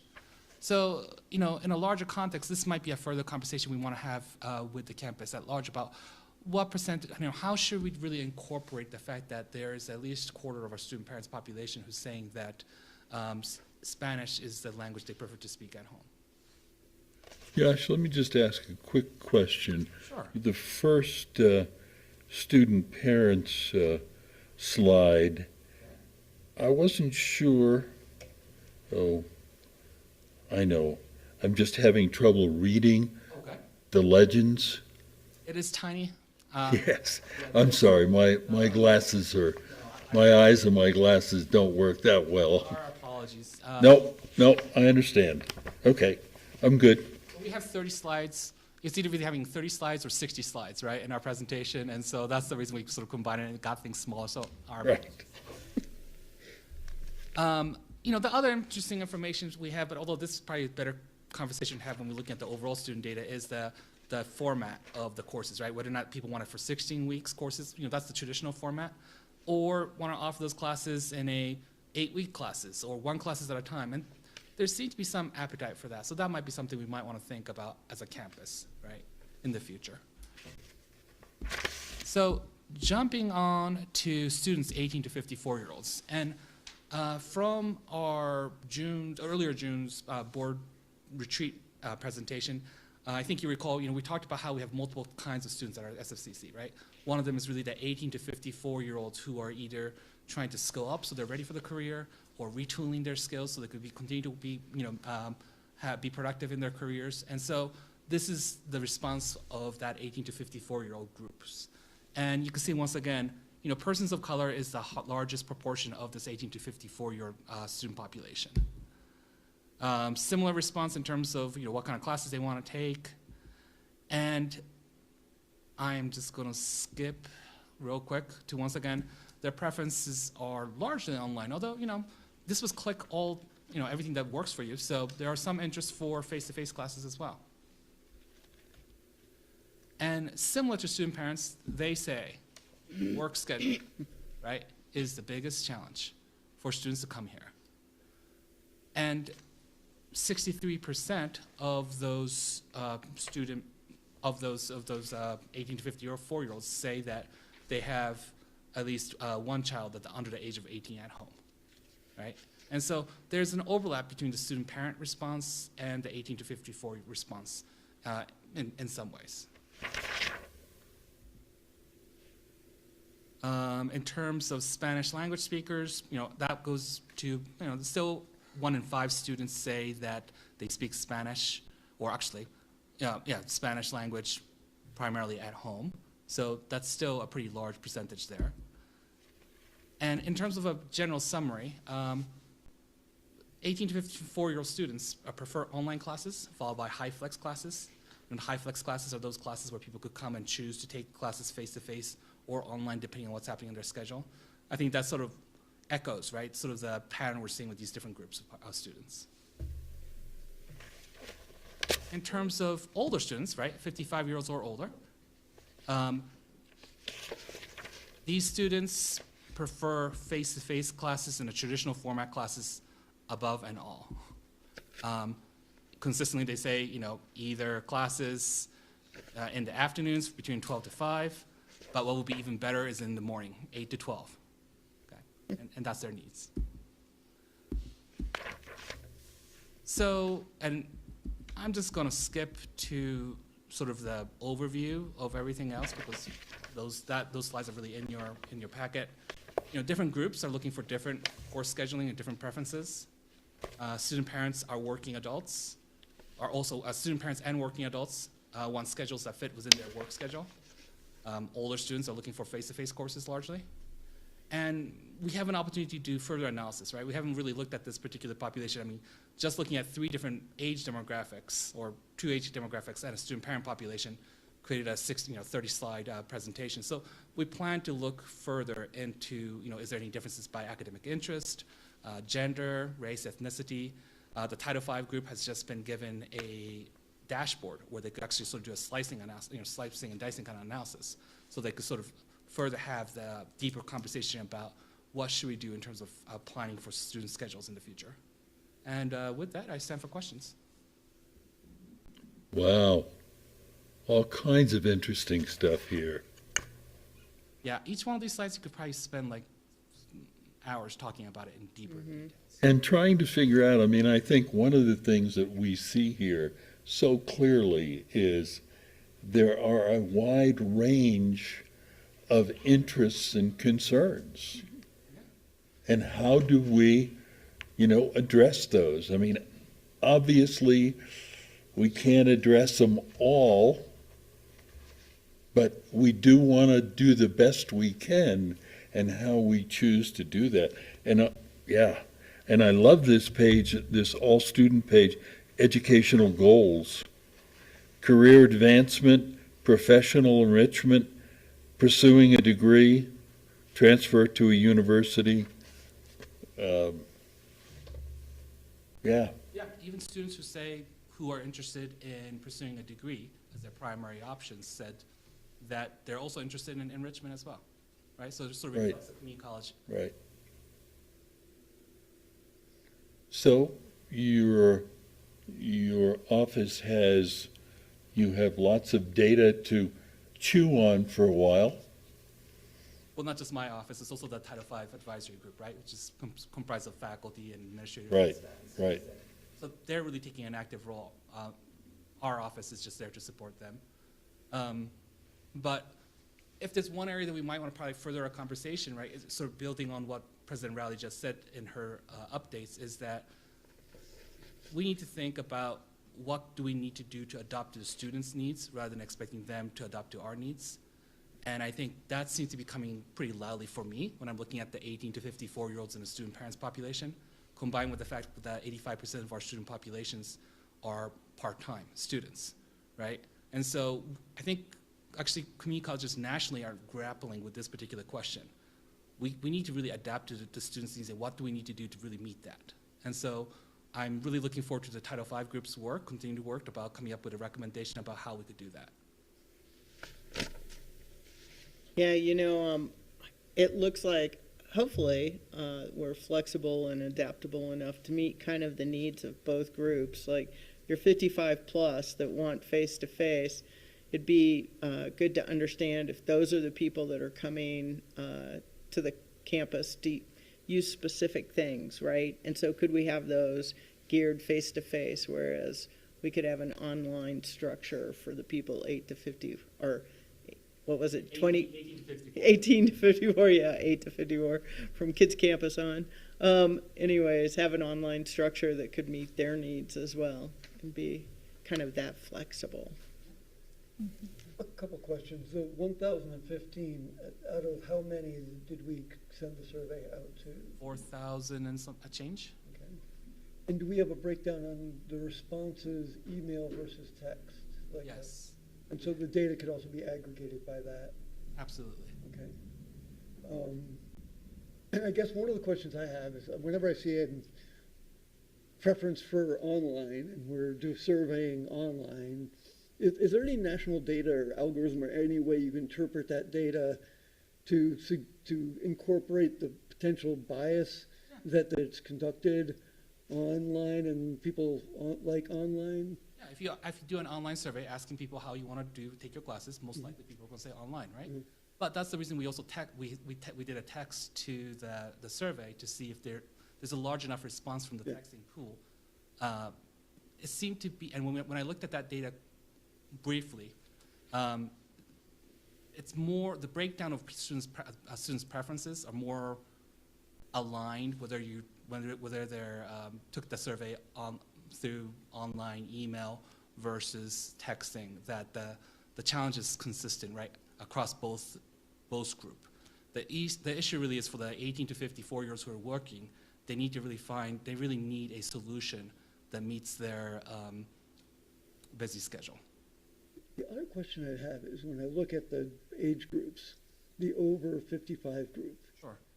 I'm going to guess that a lot of the courses they're taking are in the gym, in the art department, and so they're taking classes in person, and that is their preference. Yes. Yes. Whereas, That's exactly the case. I mean, I don't have the numbers to show you, but yes, if you, in a large perspective, most of the 55-plus-year-olds are taking fitness classes and art classes. But that, not all, right? There are people who are not doing that. But I don't want to make a lot of work for you, but I'm just curious if you break down the students who are over 55 who are taking online classes, do they aggregate more into the other groups? I haven't. Or is it an age thing, or is it really an experience thing that's really driving their preference? I think that'll be an interesting next steps for the Title V group to look at it and really dissect. Well, I'm a data point. I'm over 55 and I prefer online classes. Yeah, I mean, I think it might be, you might be correct, right? It might be more of why are you coming to the college? Yeah. If you're here to take a fitness classes, you may not be enjoying the online Zoom classes as much as face-to-face classes on campus. You know, like in the CEA program, my experience is most of those students, many of them are parents, many of them who are in that 18 to 54, really want the classes in person. Right. But I think it's interesting the data comes in so many forms. Or it could be the people who could come to your classes, right? Or people who could actually make that scheduling arrangement work for them so it's not an issue. Right. Right, so you don't know the people who can't come. Right. Has this survey been shared with faculty? Well, it was the analysis was completed in May. So I don't think it was shared widely with the Faculty Senate yet. But it was shared with the Title V group. Okay. I mean, it seems to me it would be interesting to share with the faculty. Yeah. And we put it in a dashboard format so anybody who's curious and really wants to study the data further could look at it for themselves. And I don't know, to have some kind of periodic discussion about the results that would be open to faculty and administrators. Yeah, and staff, because the impact, right? Yeah. Is also like how they're going to provide tutoring services to online students, how are we going to provide advising services to Right. students. We're doing that, and we're actually doing them pretty effectively, right? And so I think we need to have a further conversation about people being more aware of all the different ways we're supporting students from both the student affairs side and academic side together, and making sure everybody's aware of the different resources, right? Yeah, So we don't say that we right. can't do something here or there, that kind of thing. Yeah, the for-profit colleges have already worked that out. Yeah. Because all their stuff's online, right? And so they have those wraparound services, everybody. And even many public community colleges nationally have worked some of those things out, right? So we could definitely do it, and I think we should do it. We should continue to do it, right? Because I think we have done a lot of these things during the COVID pandemic, and we've learned some lessons. We just need to continue to build on our successes. Yeah. Keep. Yeah. Nice piece of research. Once again, the credit goes to Sabrina and the IR team and the Title V group. Please, share that with her, and we'll share that with her as well. Well, thank you. Okay, thank you, guys.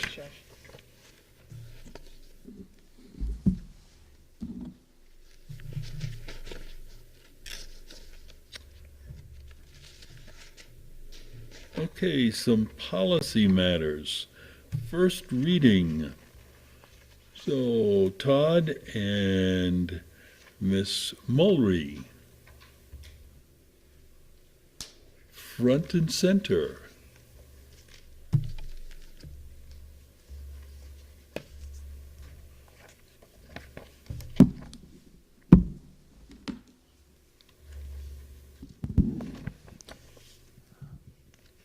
Okay, thank you again, Chair Gamble, members of the board, President Rowley. We are going to go over policy 8-6, which is governs SFCC public information and news media. I'm just going to read through it. When you have questions, just let me know. This policy establishes that the Marketing and Public Relations Department is responsible for approval and distribution of Santa Fe Community College public information, and that only authorized employees may officially represent the college to the news media. The policy designates the Marketing and Public Relations Department as responsible for the college's official public information. This policy applies to all employees. The statement, this policy ensures that public information and messaging are aligned with the college's mission. I'm going to start over. That's a fine. This policy ensures that public information and messaging are aligned with the college's mission, vision, and values, reflect positively on the understanding of and support for SFCC. I think we can just skip definitions on this, unless you see something we can talk about it. Let's go through the process though. A is public information. 1, employees are expected to promote the college and its activities in cooperation with the Marketing and Public Relations Department. 2, employees shall coordinate with the Marketing and Public Relations Department to provide uniform, timely, and accurate information. 3, all departments, programs, and offices are expected to work with the Marketing and Public Relations Department to develop marketing materials, publications, promotional efforts, press releases, and to schedule media interviews. Okay, here's section B. Interacting with the media. The position of official spokesperson for SFCC is usually reserved for the president, governing board chair, or executive director of marketing and public relations, or designee. 2, while employees have the right to freedom of expression, when voicing their opinions on college-related topics independent from collaboration with the Marketing and Public Relations Department, they should clearly state that they are not officially representing SFCC.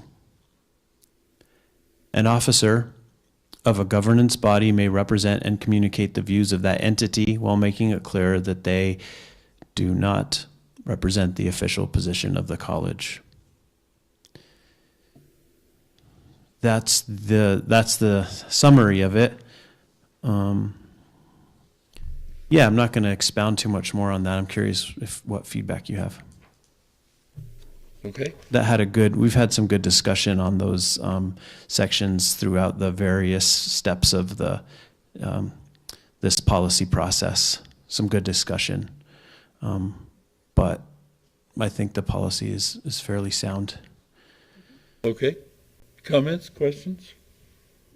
In the end, I see a statement of accountability and responsibility, but I don't see anywhere suggesting what the consequences would be for failing to abide by this policy. If somebody failed to say, this is my opinion, when they spoke to the media, is there something we have in mind that would happen to them? That's an interesting kind of question. I suppose it applies to the entire full extent of our policies. Some of them do suggest consequences. Do they? Yeah, but execution and... Yeah, I think it was dunking in the... Tape your mouth. the warm pool or something. Okay. I like that question. I don't know. Yeah, good. Procedures. So some of them do specifically mention specific policies relating to disciplinary process. Other cases, I think it goes under the code of conduct policy, which basically says, not following the SFCC policy could be leading to disciplinary process. Right. I don't think we should always necessarily put our disciplinary process in every single one of our policies, because it's covered by our code of conduct in my mind. And so that is up to, of course, the board to provide feedback, and Todd and others to make a decision, but just to give some additional context. Thank you. Yeah, unless there was a procedure that was like, you'll have a sternly worded conversation with Todd, that's probably, this is not I refer to this policy quite a bit, but I never have to actually, apply the hammer or whatever. People are really good about following this.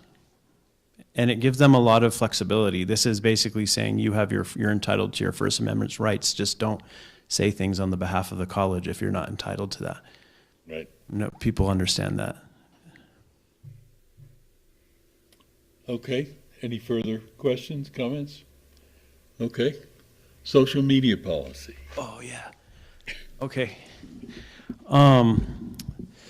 This policy is established, well, this is 8-7, and this policy is established to ensure that SFCC, that Santa Fe Community College is effectively and appropriately promoted, protected, and presented on social media platforms to align with the college's mission, vision, values, and strategic goals.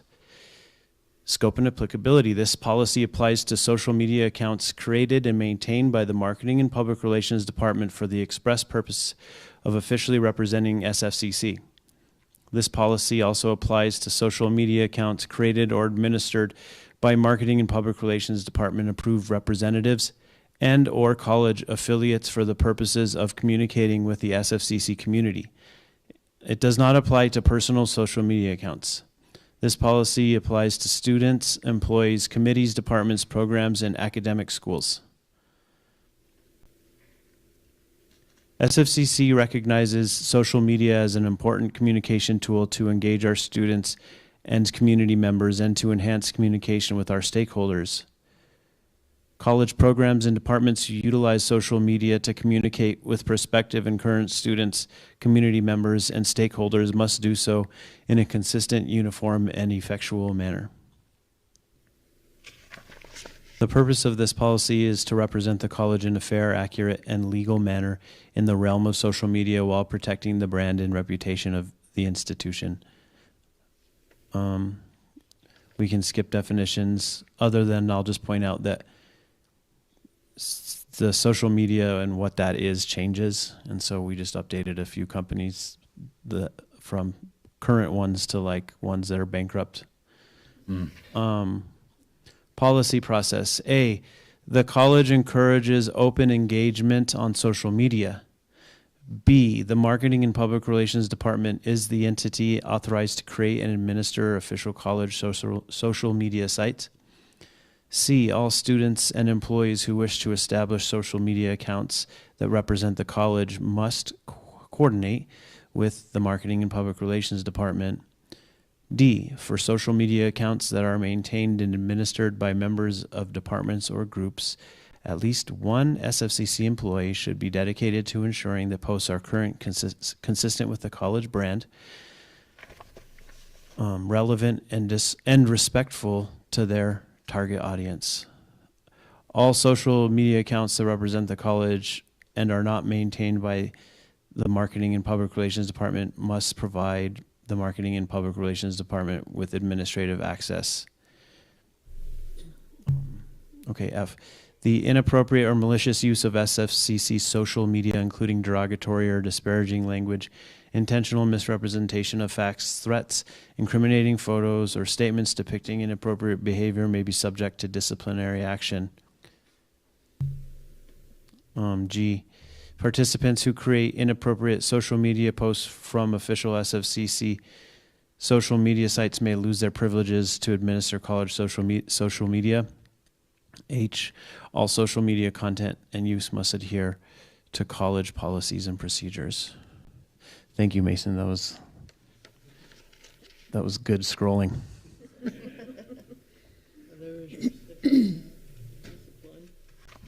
Comments, questions? We didn't include Truth Social there as one of the.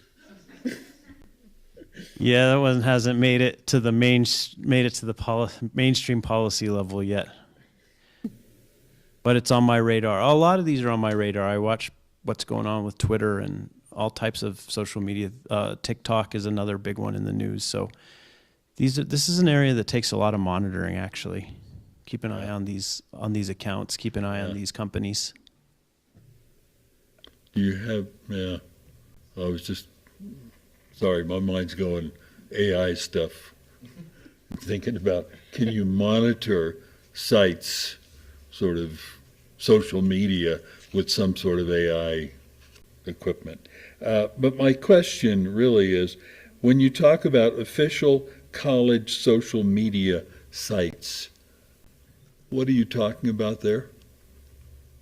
Let's take a look at that exact language. Yeah, that's page, under policy process, third line down.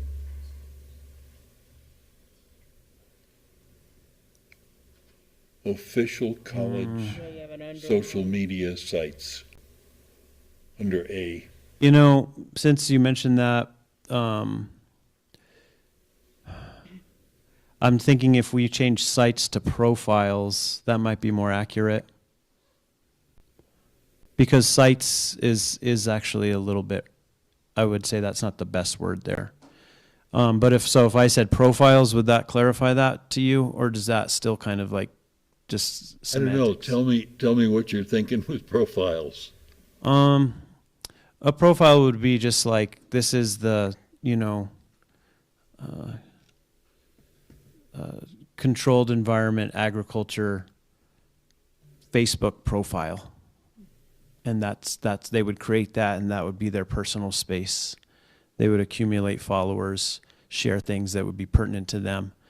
Our big profiles are this, like we have an official Santa Fe Community College profile on Facebook. We also have an official one on Instagram. Those have tens of thousands of followers, and that's where we share a lot of content. So those are profiles. Calling them sites seems a little inaccurate, actually. Yeah, I think that makes more sense to me, Todd. Yeah, no, that's a good pickup. That's really one of the core tenets of this, right? Is that your department, the marketing and public relations department, is the one that's going to create those, not each group individually. Yeah, that's really, ideally, that's what it is. The compost pile of social media sites at this college and any big institution is deep. Yeah. And so mostly what this policy does is say, when you create a profile, we'll either help you to accomplish what you want, or in a year from now, when you've forgotten all about it, we just need to make sure that one of our team is an administrator so that we can close the account. And that's about 90% of profiles. And I encourage social media. I'm not trying to be discouraging. Those are just the facts. Don't they have to have approval from your department? Yeah, well, that's part of the process, is when they add us as an administrator, that if it's too out there, I might steer them in a direction, or really what I do is say, use our official Santa Fe Community College account, because you'll reach tens of thousands of people right away. You don't need to spend the next 3 years trying to build a following. That's very challenging. I guess one of my questions always is when somebody has a great idea for their program, they want to do this, how do they know this policy exists? I mean, I think there are those out there with their eyes glued to board meetings, but there are those that are not. And I'm just wondering, is that the responsibility of the deans, the chairs? Who's the one that's kind of making sure everyone knows that there's rules and you have to have an administrator from marketing if you're going to set up a new account? Yeah, that's a good question. Well, as this evolved over the years, it was pretty, laissez-faire. But we've now, in my department, we have a digital strategist who's, one of Ben's duties is to, search these profiles. We'll look for, we have like a routine where we'll search for Santa Fe Community College related things. And then if the profiles haven't been used or posted on, in like 6 months or a year, we'll reach out to those people and say, hey, are you still doing this? So we monitor it pretty actively. Because the worst thing that can happen is that somebody looks for college information, they find something and they think they're going to get something good, and then they just get like a defunct page or like old information. It's not the best. So that's why we like to just try to keep those things cleaned up. It's one of our routine duties is how I would say that. Also, people ask me about this policy all the time. They're really good about coming and saying, hey, I want to create a page. And then we have a consultation. We discuss a bunch of options. That's what you're asking, right? How they get to him, how they know to go to him. Yeah, and I think more and more that's, people know that, but there are some people, you're always gonna have a new employee, and I guess I'm hoping that that's something deans and chairs communicate really clearly on some regular basis, that, hey, if you wanna do something cool. I feel like that's come a long way. I really do. I think the communication there is strong. I don't see rogue accounts that pop up where I'm like, who are you? Or, yeah, I feel pretty good about that dynamic right now. Further comments, questions? Okay, thank you very much, John. Thank you.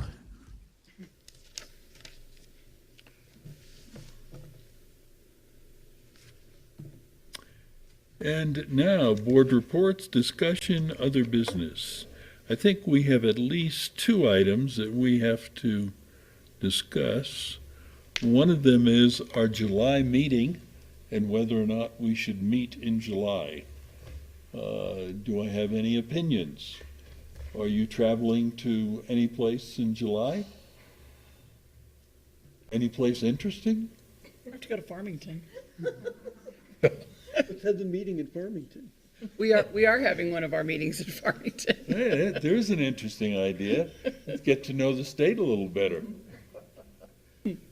Preferences, comments? I think traditionally, it's August and December are the months that we don't have meetings. I think it's July. Is it July? Yeah, it's Oh, July. okay. And do you have anything that needs to get? I think we're good. Okay. Any other thoughts about July?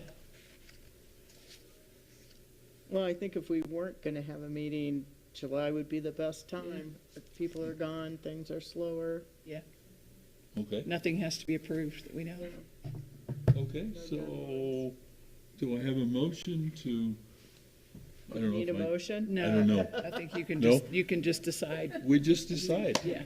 But Okay. but it is in the agenda, that our next meeting would be July 26th, so we should probably say our next meeting is some date in August. Right, Yeah, it's August. Right. Doo-doo-doo. okay. The second thing I think we need to discuss, we said at our retreat that we were going to talk about goals individually. And, yeah, I'd like to suggest, since 2 of our board members aren't here today, that we move that to the August meeting, so that we have, where everybody's goals are laid out, instead of just having the 3 of us. I think that's a good suggestion. So, and I would add to what Zuby said, Zuby and I have reached out to a couple other boards and are getting materials kind of to benchmark what other boards are doing. And we're going to look at Other those. community college boards? Yeah, or- and so in different states. And so anyways, we're going to meet after the July 4th holiday, but we could share kind of the other boards' evaluations of themselves with the rest of the board, and then The we, evaluation instruments. yeah, and then we'd have food for thought. One question for me is, how deep do you want us to go before we present to the board? Do you want us to come up with, here's what other people do, or do you want us to start nailing Well- down details of what we think would be good?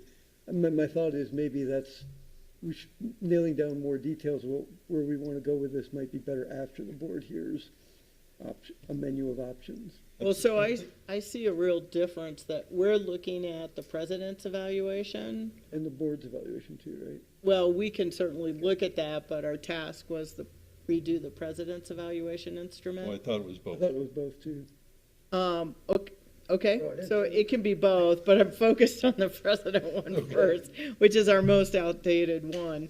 And I think once we meet, we'll have a better idea of when to bring it to the board. But I think that's the next step for us, once you and I kind of look at it. Yeah. And then there's a process, right, if we end up moving to the policy Yeah. and changing the policy. Yeah. And you can certainly share your opinions on what, if you've read and, all kinds of things, and you could share your opinions on what you think would be desirable. Yeah. Yeah. Oh, yeah, that's what we plan to do, George. Wonder we might disagree, you know, so we might have a different. You'll get different, you'll get all the opinions. Okay, if there's any further issues that we need to deal with, anything from anyone sitting in the room? No? Okay, All right, thank you. so we'll adjourn the meeting. You need a move? Thank you all very much for attending. Yeah, Need a motion to adjourn? I move to technically adjourn. you're supposed to. Okay, I moved. Second. okay. All in favor? Aye. Aye, aye. All in favor? That's right, if one Audrey, are left, you that in would be favor it. of adjourning? Are you going to?